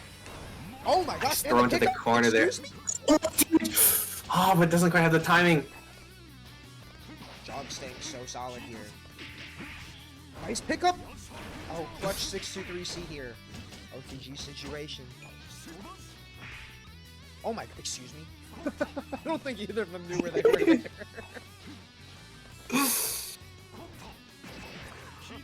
A nice movement, but the GTC so many like unclean hits. Oh! Right? What? The Snipe. cleanest. Yeah, J2C, JC going to still be hard to get in on that JB. Oh, nice chase down. I like the delay on the backdash there from Jog. Oh, I like trying to shield that, but barely didn't work. The little air stall too. Jog getting really tricky with his timings too. Yup. Oh, I love Oh, and the TK snipe. Way to just like extend right to catch him doing something. Oh, dashed a little too deep, but doesn't matter. Way to save the A situation. legendary Jog JB. Yep. And this is where you really don't want to be. Oh. Just barely misses the tech trap. Yet It'd be kind of again. hard for F Coma to catch those techs sometimes. You have to time that. Oh, and these cannonballs gone wrong or what? Yup. The cat just over there. I don't know what it is. Just when you play God. line, you get a little bit of a sense for that. Council not slacking on that at all. Oh my god.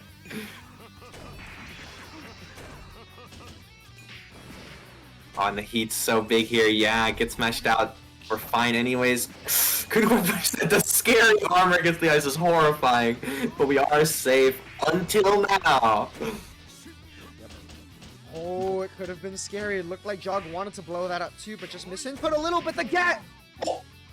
All the way at the top, the gat in the sky.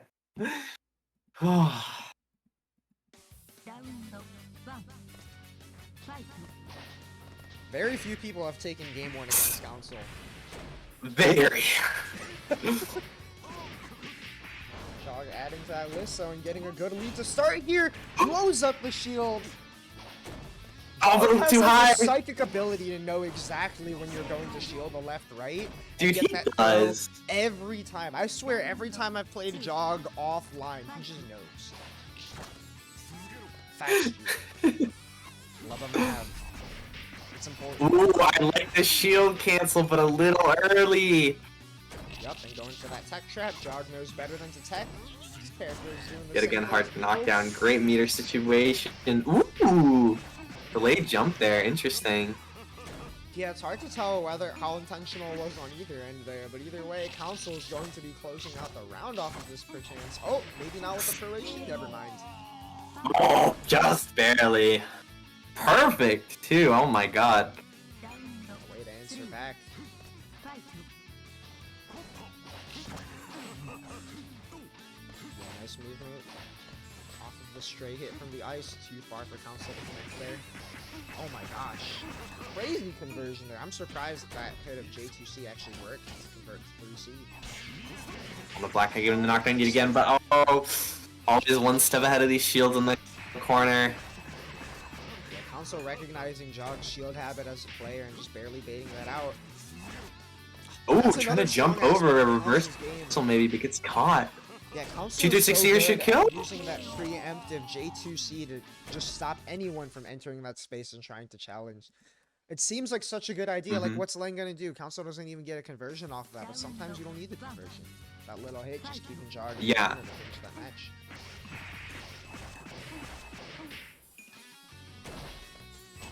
Yep, no tech here. Oh, gets away with it this time. Not quite in time for the whiff punish. Oh, I think you could have punished that roll too. Maybe. Hard to tell. Yeah, just staying solid just in case.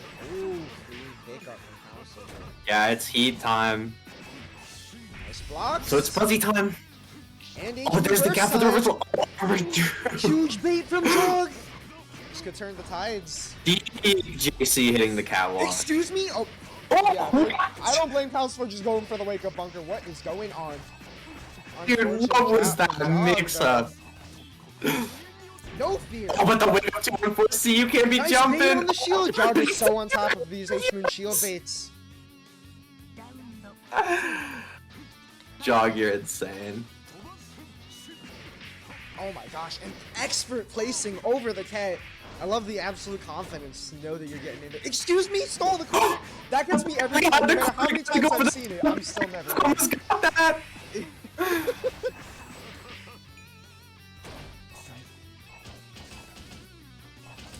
Oh, a little too deep. Oh my goodness.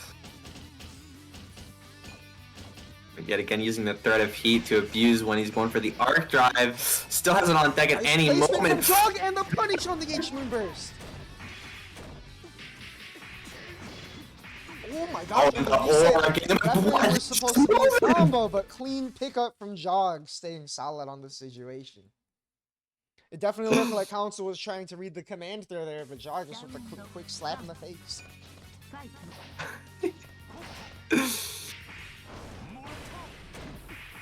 Yep, attack here.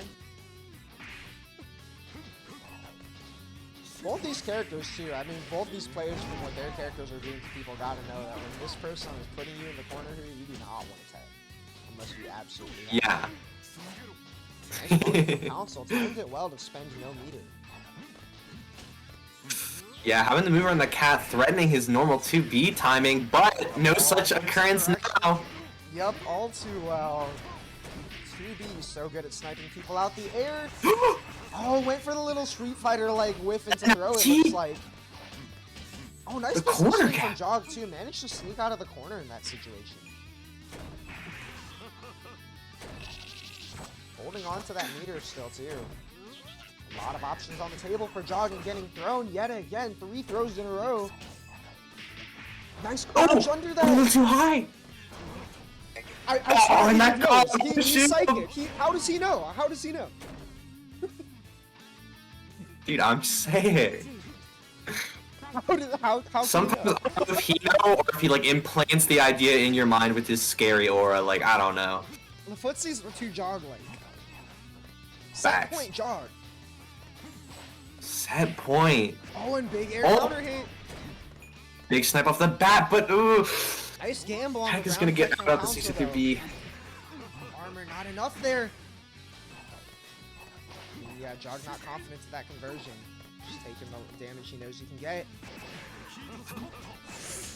Speaking of, oh, dive kick barely made it past the Rambo cat and got City. out of there. Going for Second 2d6 time. B. And Yeah. the reset! Oh. Jog is so good about these IAD resets. It's not going to be enough to kill. Now but the next techs are not touch will do working it. out. It's time. There's the Kamega. Not enough.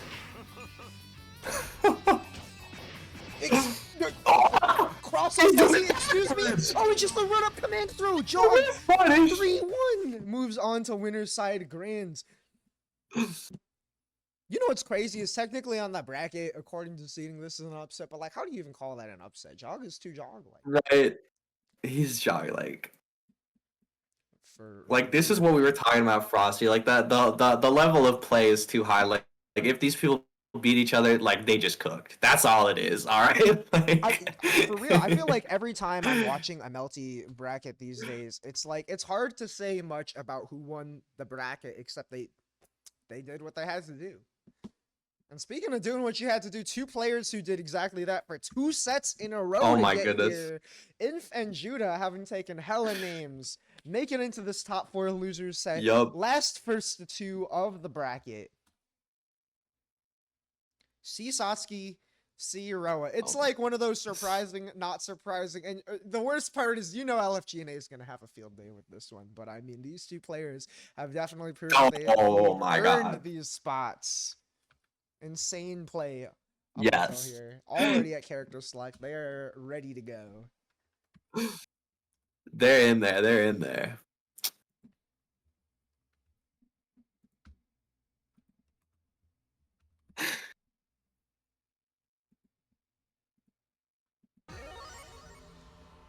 I mean, these are probably 2 of the best characters in this bracket of just doing it to you, right?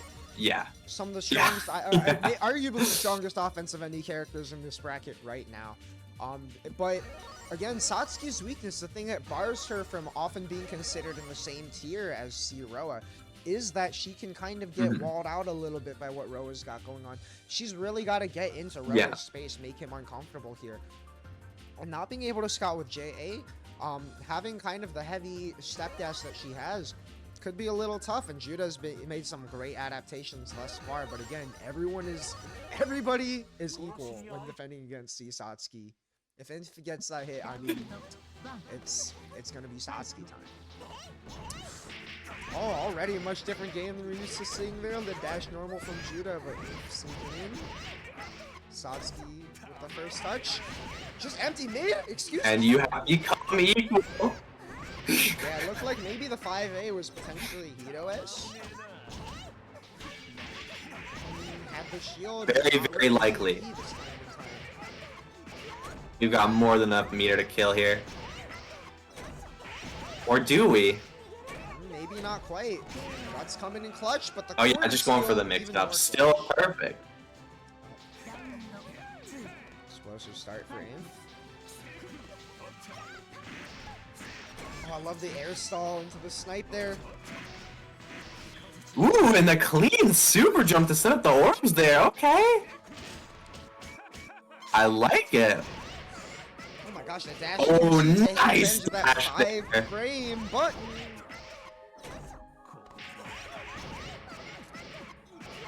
Ooh, and a big starter here. We are going to be going into max at an opportune timing. You better watch out.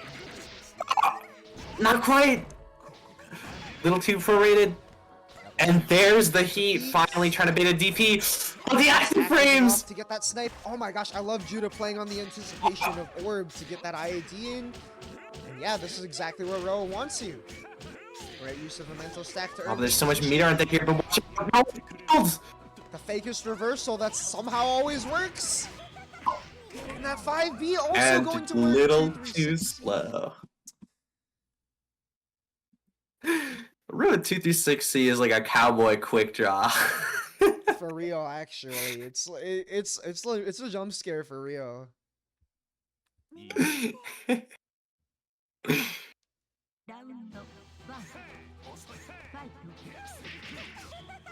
5A. Oh. IDing into this character. Yeah, no, like you were talking about, Sasuke's got to get her way in there, but if Judah's not going to be able to step away at the start, then maybe she doesn't. Nice block on the cross at that time. Staying solid on defense here, too. Wow, barely clipped. That's insane. Oh, and the JB. Nice timing to actually beat the 5A. A partial charge connected. And yet another But big maybe into the half charge.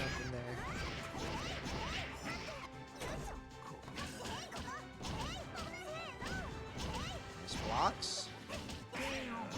This 2-1-4B's putting in so much work for Inf this bracket. For real, people have not been ready to shield or dodge that one so much. Nice snipe from Judah, and again, just staying solid, keeping these orbs out. Oh, Judah for the orb at the range! Here. Ooh, the preemptive JC. Nice there? JC Okay. timing. Just take 3K this off up. that confirmed. Oh, Nice you snipe gotta be and careful, nice yeah. knockdown from Judah. Oh, not quite in time. Oh, to too stop, slow. but it doesn't matter. Oh! Yeah, and coming to this final round, Inf is at a huge meter disadvantage. That's going to severely limit both the neutral and confirm options. Like that would have gone into a huge setup. You can really see Judah's heightened awareness of his character, too. What a again, bait on the when Sasuke's burst. on you, she is on you. And are you gonna nice block on the empty low? Has the answer this time. Great Nice shield. shield. Not leading to the greatest situation. Yes, still cornered here at frame disadvantage. Oh, and the command grab. You are cooked Oh with my a capital gosh. C. 4.2k off the command grab, and it wasn't Starter. done. It's a literal 5K starter. I forget what this character does to people. My bad. My bad. Just when you forget, that's when she gets you. That's when she gets you. But oh my god. It's Inf true. moving on to losers finals. Yeah, second top 3 appearance for Inf in a midweek, but it's going to be first to 3 this time against Council, who has been the guy to beat for a minute here. Very much so. I can't remember the last time Council entered and did not make top 2. We're gonna see. I if literally we cannot think of a continue single to time. change history here. Because, I mean, once again, you can have won as many midweeks as Council, and when you are blocking, especially without a DP and without manual heat activation, when you are blocking against C. Satsuki, are you blocking? Are you blocking that? We're gonna have to see. Council's got his work cut out for him, but I mean, so does Inf. Council, I mean, yeah, it's gonna be tough both ways.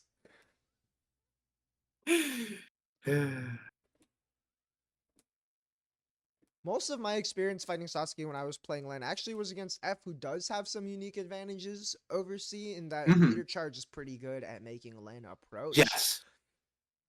Whereas Council is going to have a lot more room to get out Cats, to maybe change the pace of the game a little bit, and try and force Inf to make decisions more at Council's speed here.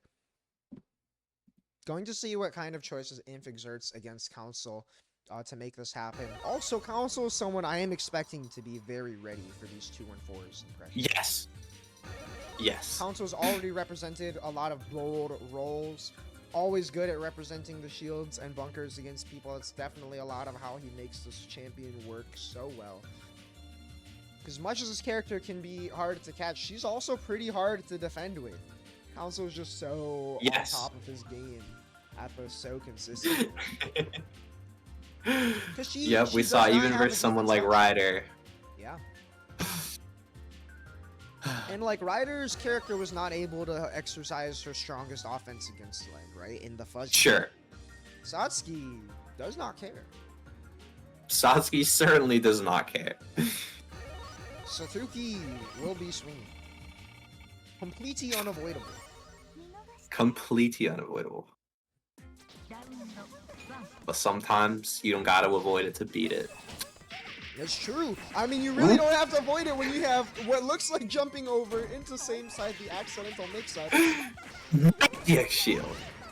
Damn it, yeah. And That is gonna be a huge starter. And I mean, one of the best buttons to hit out of EX Shield, if not the best in the entire game. Ooh, Bunker S coming in clutch against the Sandori. I'm surprised I was active enough to catch the Sandori at the later timing.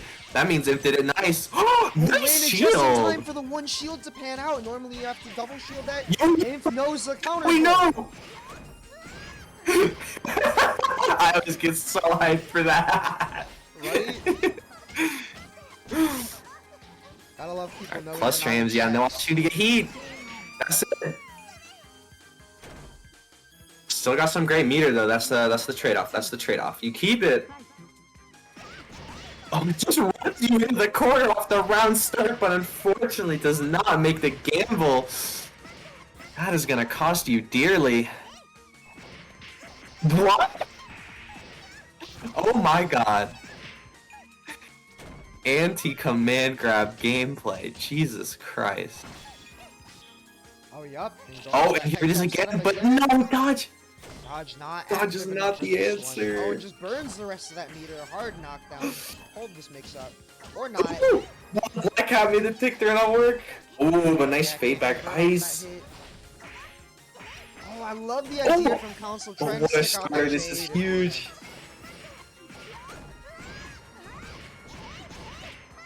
And now we're suddenly in a last hit situation for only the other player. Yep. You know, one of the things that we did not And mention that's round is one. Len might be weird to combo for Satsuki in some of these cases. Satsuki does have some better stabilizers than F, but I mean, still a character who's got to get some weird pickups. What? Im's making it work so far. Here's the mix. Oh, just the late cross up low. Just only a couple more mixes to do it, unless you get a real good starter. Woo! There it is again, defensive OS. Oh, and what a conversion! That council classic. Oh, but the height! That's right, we're basically in he here. Yeah. Just retreating ice here to snipe. And the counter. And now this is such a Oh, huge he lead. has Yup. the Yeah, this'll do it. Game 1 console. Great call out.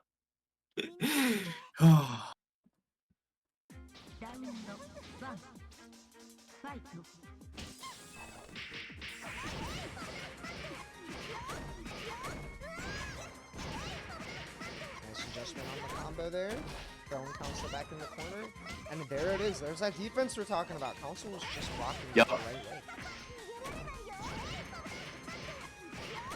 He's not gonna get mixed or muzzed up, you just gotta trick him. Oh, and they're just trying to call it defensive options, but we wait. Man, Inc with a massive lead on this round. You know, whole minute, it's still possible, but not with the quick overhead. Barely Infa's been breaking trying the to bait perfect something. there. Yeah, Infa's been trying to bait something for a minute, and console looked like he wanted to call that out. But nice rotation there. Mm-hmm. Yeah, we saw earlier just the wake up jump forward JC earlier from Council. It was insane. Quick little resets. I like the little walkout, getting out of the Nice corner and 5A. finding a hit.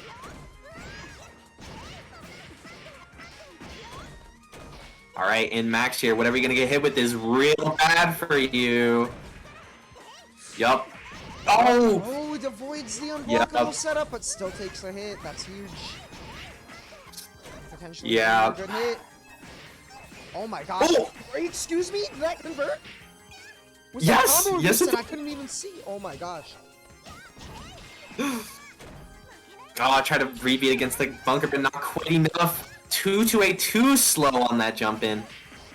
Was not Oh, expecting huge it. starter. See the attempt for the air tick throw. Ooh, nice pickup.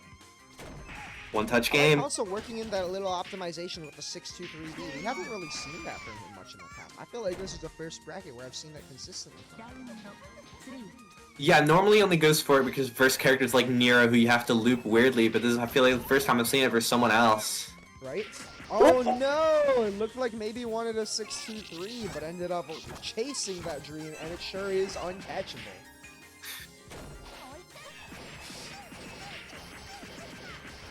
I like the idea of going for the shield, but console way too ready. Oh my gosh, a 3C pickup! Ooh, funky loops! Funky loops! Oh, tried for an air tick throw again.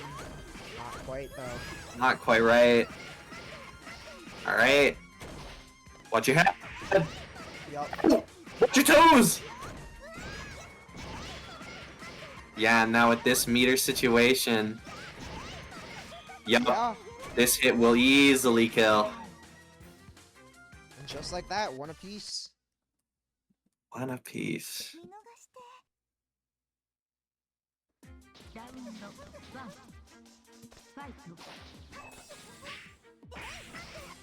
Oh, and yet another aggressive 5A start. Yeah, no, Inf really is just using the round start as much as possible to get as close as possible as he can. Because even if you can successfully wall him out, at round start, he gets the move as he wants.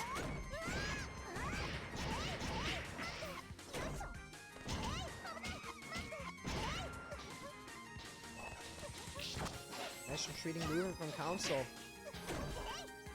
Ooh, what a snipe at that angle. On the Still a little catwalk. too far to convert.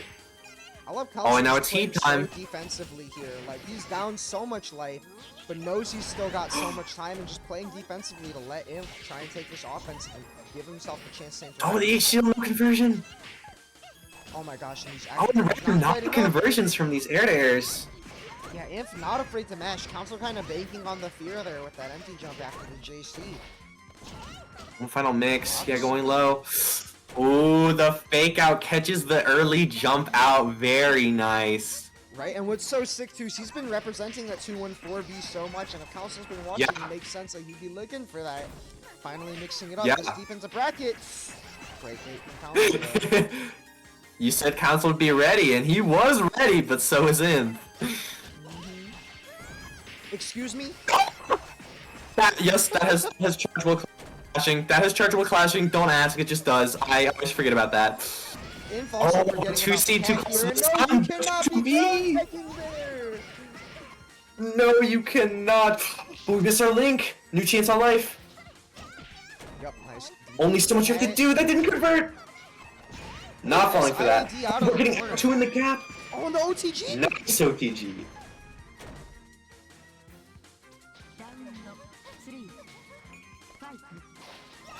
Evened up, both halfway there. Oh my Big gosh, start. get away with it this time. The counter Oh doing my it. god, was What plus, a but big somehow the time in the 5A scramble. counter's not even happened. Little accidental walk back, I think. Oh my god, on the mix off, nothing hitting, and yes, that is gonna convert. Nice air dodge whiff. Quarter gap? No. Oh, We're not quite big pushing up baby. far enough for that. Speaking. Oh my god, that, wow. I would have thought that would have whiffed too. That is just rough. Not ripping it, just counting on staying alive here and letting the H-Moon heat come in clutch, but Inf too ready for Normal that. throw. Can't give a Normal chance to throw. burst there if you get thrown. And Inf moves up 2-1.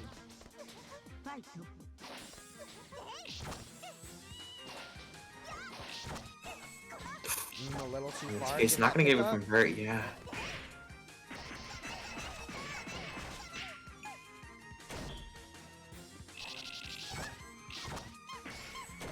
Hard knockdown. I like the idea to jump out again. Oh. So it's hard to tell if that's a mistake or banking on Inf blocking there, but Inf is not blocking. Yeah, no. Because Imp has been representing so many shields and other defensive options, it makes sense to go for that classic council empty throw, but then Imp counterintuitively is just calling that out as well. On one more hit. Oh, and just Council waits turns for with the it. shield baited. Inf on set point. Set point against council. Oh! There it is, yeah. So far, Inf has been doing a really good job of playing around these tools that he's being walled out, but not in a way that is converting Council very frequently, but this is a big opening. Yep. And there it is. Yeah, Council's just staying solid with those overheads now. And just taking the damage this time, bringing Inf as close to death as he can. Oh, what a good attack, but wasn't ready with the punch on the Neko Rocket. Yeah, it's really hard to be, I mean, just extending green into that is so easy. With the angle and timing of Neko Rocket, if you're not ready to punish Yep. around Neko Rocket, you're going to get hit. And speaking of punishing around, we're getting over that 2C there. Inf finally going for it. Inf normally very restrained in his usage of it, but getting a little antsy at the end of the set. There's And the speaking Heat of, fade, which is crazy too, because we have not seen the Heat really come out. We This have is a not. good tech trap. Steals the corner right Oh, back. that can't It's quite not kill, gonna though. kill, but in position Too for low. another good offensive opportunity.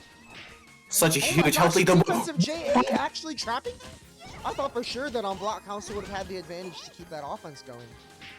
Yeah, air block snipe, I believe, is only universally 8 frames. Easily challengeable in a lot of situations you wouldn't expect. Oh, nice reset from Council. Oh, Getting creative there and we a go. strong way to tie it back up. We still got a whole last epic game to go. Oh my god. The defensive option rotation for both players has been crazy, right? Like, Inf has Right? been representing so many psychic mashes, even after getting the heat baited, or the shield baited so Yeah. many times. But the first heat of the set getting baited there, that's huge. That's the Ooh, and what a new angle this JB time. angle. That is the angle that is hardest for Len to catch. If you can get above her, she doesn't have much except an air throw to hit you. Yup. Oh, but using Len's yep. one and only reversal. Just spending it to take you to the corner. When setting up the fuzzy, but we block those. Council hesitating just a little bit. We haven't seen that much this bracket. Usually so The good at chase down with the pressing charge wall. 3C. A little bit of patience here, mixing it up, and Ooh. that is going to be the hype to make it plus, I believe. Yup, and yet again calling out the 2C and feeling it a bit. Gotta keep it together. You've done so much so far. Council, Oh, even in what? this situation, has not faltered on the momentum. It's gonna be on Inf to really see if he can hang with this momentum, and there it is, the guard crush setup with Air Netplay. unblockable. Oh my god. Actual Rube Goldberg machine into that air unblockable. Oh, and yet again the beat! Yup, and he goes for it. Ooh. Inf has been so quick to want to act out of these defensive situations, and Council's just really preying on that here. Putting you in jail! Reset. Yeah, not giving the chance for the Satsuki 5-8 to come into play again. Even if it's not going to open Inf up, just not letting it happen. Oh, crazy drop. Maybe Satsuki ends up being a little weird at this height, but that's a huge bait! Beats the 2D. Will it be Can this enough? kill? Surely with the 2D. Yes, there Sure. it is, the Yes. damage ender! Council in the clutch. Incredible run. Earning the run back against Jog, but truly Inf was so close to taking that one back. Good shit.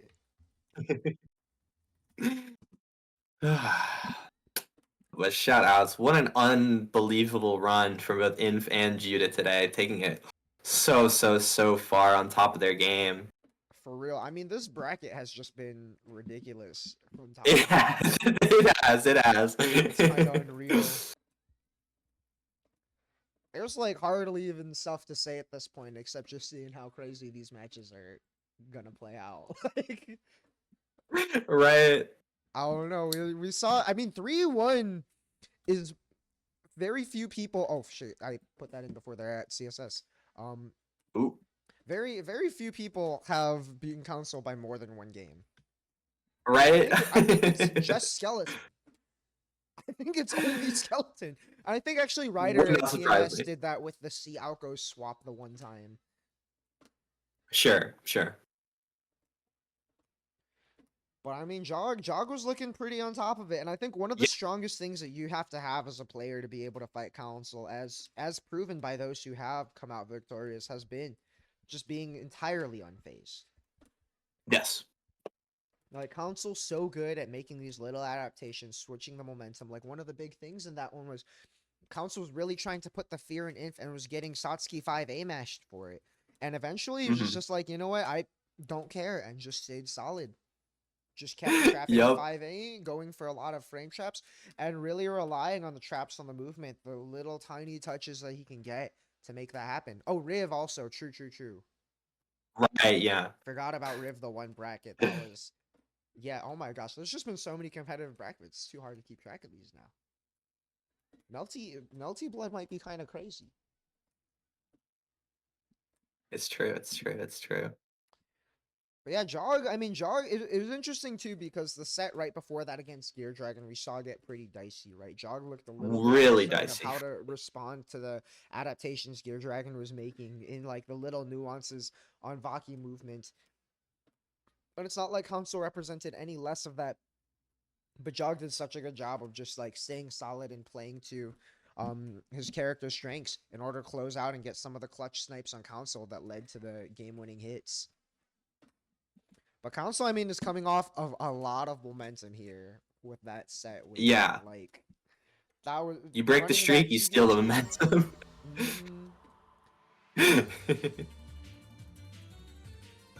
Was definitely looking pretty locked in there. We saw a couple drops. We also have seen a few from Jog here.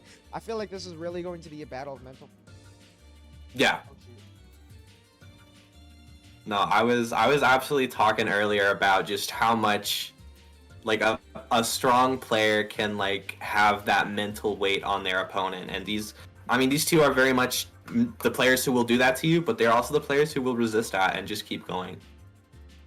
Right? I mean, like, Aura is kind of a meme right now, but like strong player Aura is very real, and you see it if you watch any fighting game, it's very visible. If you've ever watched anyone else fight Jog, honestly, just anyone fight Jog, you see that F Coma walking towards him, you can like feel the fear in the defender. It's like tangible. No, literally. That's how he gets all those shield calls, man. He knows. He smells the fear, literally, without exaggeration. Right, and we're coming off of just having had a crazy Evo weekend. For anyone who watched Evo, like who didn't watch Evo, there were a lot of crazy grands this past Evo weekend. I think like almost every grands that I watched, if not every grands, had a reset. Like Strive, Under Night, Grand Blue, Tekken, all had Fatal Fury, I think. Resets. Yeah, Fatal Fury, all had bracket resets, and like so much of what you see at like high level play in a lot of these fighting games is like who is not going to hesitate, who's going to lock in and be decisive and make the right calls in the clutch is often what decides a lot of brackets. And we're getting to this point now too where we're 2 months out of con. Like these are basically con preparation brackets now, right? We are getting close enough. There are 5 brackets after this one until Climax of Night. Pretty sure both of these players are planning on being there. I know Council's playing on. I'd imagine Jog is as well. Man, I'm so hyped to see Council offline. Absolutely. Oh my gosh, and a bold JC to start. And that's what we're talking about, right? The decisiveness. Yep. The familiarity with the character, the awareness of the situation. Just press there, and now you've got Council in the corner down a lot of light. Oh my gosh. Oh, the forward movement. Nice trap of that 5. Ooh, weird situation there. Yup. Oh, and it's fuzzy time. We're not doing anything. A little minor there. Alright, Jog and Max, and I got a lot of options on deck. Yeah, timing on Cat a little bit. I think. Oh my gosh, and no fear. Oh, Jog has been dropping this IH combo a little bit, unfortunately. That would have killed otherwise. Ooh, nice catwalk angle there, getting him the onus. And the cat barely stopping before he could get the hard knockdown. Trying to bait stuff out here. Oh, that is the awkward hit of Len 5C. If you hit only certain hits of Len 5C, you cannot cancel and convert. Yeah, it's whack. Jankiest move I've used in this game, and I've played like 50 characters. It might be. It might actually. It quite literally does not work sometimes. It's hilarious. You know, Kagan's Coma helped to start it off. My god. Yeah, and there's the timing for the meaty Necroraga Jog before perfectly noticed that it was not meaty and dashed all the way out, but Castle's not gonna let that happen twice, and yup, he's gonna finish it out. Yeah, really, really bold crouch shield there, but you know what? I really like the way that Jog is selecting on defense. Looking pretty unfazed here. I mean, even after getting hit by the overhead, adapted and blocked the rest of that stream. Crouch shield may have looked ill-advised, but it was clearly intentional. We'll see what kind of rotations he makes on the next situation. Woo! I can't believe that all connected. Ooh! Yeah, the 2B timing against the J2C makes her a lot smaller. And that is a classic Len answer, just shielding into the cat there. Nice preemptive buttons. Council's been really good about doing that with his own J2C, and Jog saying I can do that too. Ooh, dive kick to coast out of the corner, real smooth. Oh, the hurt box is a little too big to snipe the cat. Are we getting out? Wall again. Dive kick going a little too far. And there he is, all the way in. And watch the meter. He wants that. Little plus frames. Oh my gosh. One shield right too. Oh, I didn't get the health back, but we stay alive regardless. Oh! Nice 2B. Oh my gosh. Just barely avoiding the Skelligat situation. Yeah. That's a finish. Oh my god. The quad shield there was unreal. For real, but Council with the first step towards a possible reset.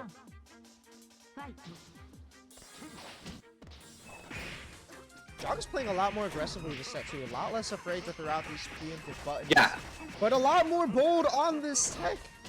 And here it is. Yeah, you can see he still wants to maintain a good spacing, but he is so much less afraid to just move. Right. But you know, some of the experience of being such a strong player here is like Council is hitting Jog right now, but we're seeing so many rotations already, and Jog has this whole set to give before a potential reset. So like, keep exercising those options and see what Council is going to do. But Council is looking pretty commanding here. You still do not want to let this guy get too much momentum. Speaking of momentum, Jog not quite able to find them off a couple hits there. But Council is. Oh, and the big bait on the run up and the reset on the ground reducer. Nice 2B though. Alright, watch out for that arc drive. Right back in it. Ooh. It's there! Is it a jump? No, it's not! 4K off the bat. Oh my gosh, no fear just pressing right away. I don't think Jog even knew what that wake up was done. And now we're getting into a knockdown, get that arc drive set up. Go for the fuzzy. We're good. There it is. Having scouted the shield, rotates to throw. Ooh. Gets the quick OTG. Ooh, new setup. Okay. Yeah, Council 2-0 right now.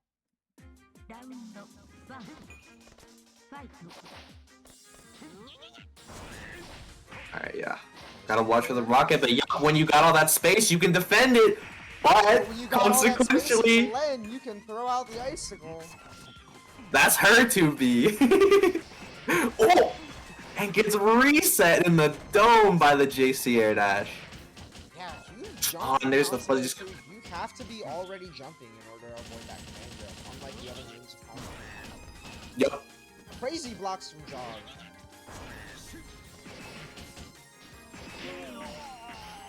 There it is. Awareness has been great, but I mean, Len J2C is coming whether you like it or not. That move is tough to block.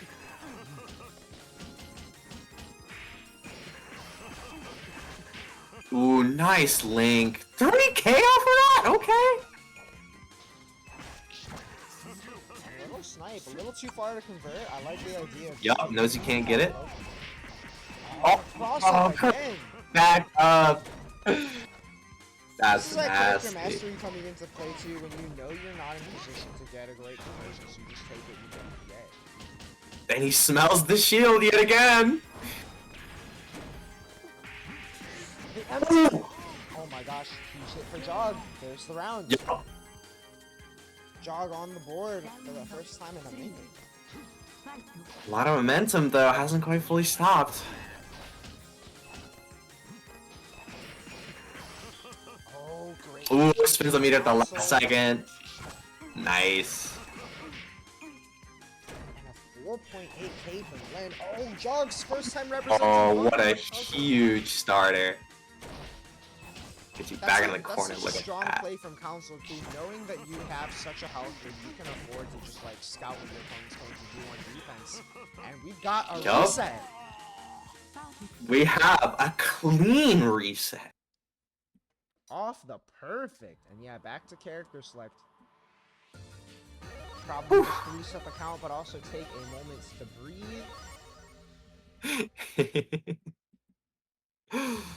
Always good, always Oh, good. let's go. Beat from Melting Blood. We got Witch on the Holy Night hype stage. Oh, trying to catch a new tech direction from Council, but staying strong with the tech to the right.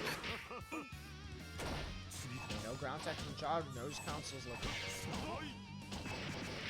Well, there's the shield kind of been punished. That's all right. This rule set is where Jog's going to really have to lock in on these rotations. Both of these players have represented a lot of strong offensive and defensive rotations. Yeah, and Jog's getting these JA snipes now, making some very different callouts. You no longer have a set to Ooh. But then we got the classic too. The classic. Almost every time we've seen that throw, there's the shield on defense. How does he know? How does Right. he know? He just knows. Alright, yeah, running up into that. Oh, go too far! Big damage here. In max, got a lot on deck. Oh, and just the quick empty into Ooh. Yup, and here we go, hard knockdown. Ooh! Not quite. That 2D has worked so far, but the slight difference in placement and timing is enough.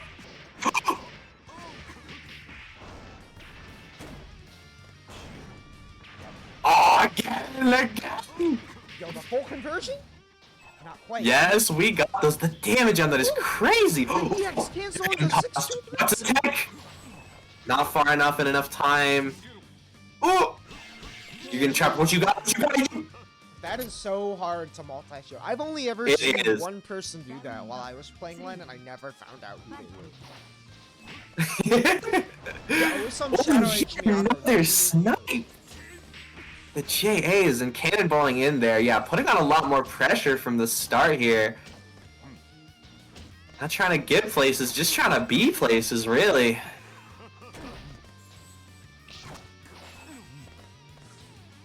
Nice, just safe landing from Jog here. Right, yeah, Jog is playing a real passive game too, very similar to what we saw from Council, just taking the hits you know you can get. But the shift in aggression, and Council's already one step ahead. These animations are working out so well. No, the failed shift no. attempt, unfortunate. Don't think that was on purpose either. Oh, okay. Are we gonna Is see the Jog outside? No, the ground tech. Come on now. There's the 2v, but Jog. Oh, and that's a kill. That's 4 in a row. Yep. You know, Jog is onto a lot of really strong ideas, but just off the little mistakes, takes one bad gamble, and Council is too ready for it. Council's doing such a good job of just taking this really safe game plan. This approach of like everyone's going to want to gamble some way. On the solid play, just working out real strong for him. Ooh, and finally the dive kick and the conversion. F coma, let's go. And the 2-2-B relaunch too. Confident in these decisions right now. These blocks. Oh, and what the drift. Shield. You're crazy. I don't even think Jog's really looking to get the multi-shield every time. I think it's just a little tough to time it against his multi-hits. Nice weight there. Ooh. Trying to bait out a tech here, no dice. A little, a little too late. And Council with the preemptive JC, it's going to work out. Oh, Council's timings is getting to Jog. Yep. When we're this deep into set 2, just like the couple frames of difference in timing, the little Right? micro delays are going to throw off your opponent's focus. Ooh. Oh, Reversal cancel? Oh my gosh. you're a genius. You're a genius. Oh, that was gonna get him counter hit, and now he's throwing you in the corner.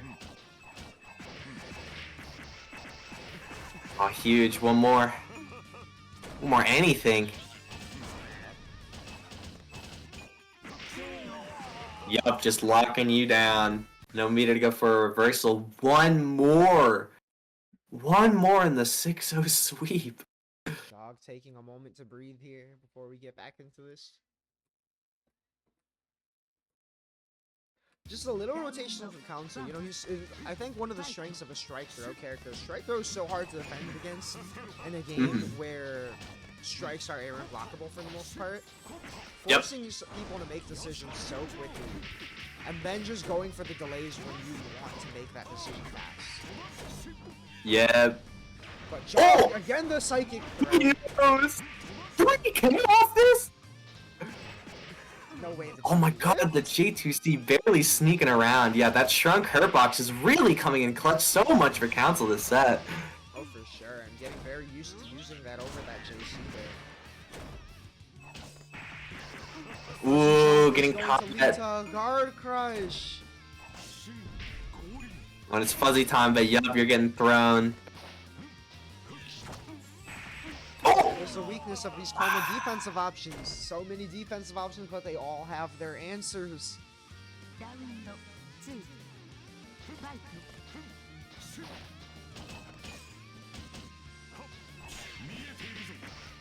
Oh, and double shield getting called out this time. With the cat's back! Combo for the white cat. The white cat messed up the mix-up, but he clutched up to confirm. Oh. Oh no, a little bit of lag, and Jog just hitting that bunker a little bit too much. Woo! Woo! Cat throwing off the loops. Yeah, Oh, I'm weaving the bunker, you're crazy. Nice reset there. Oh, my gosh, there's a clutch chance. ID.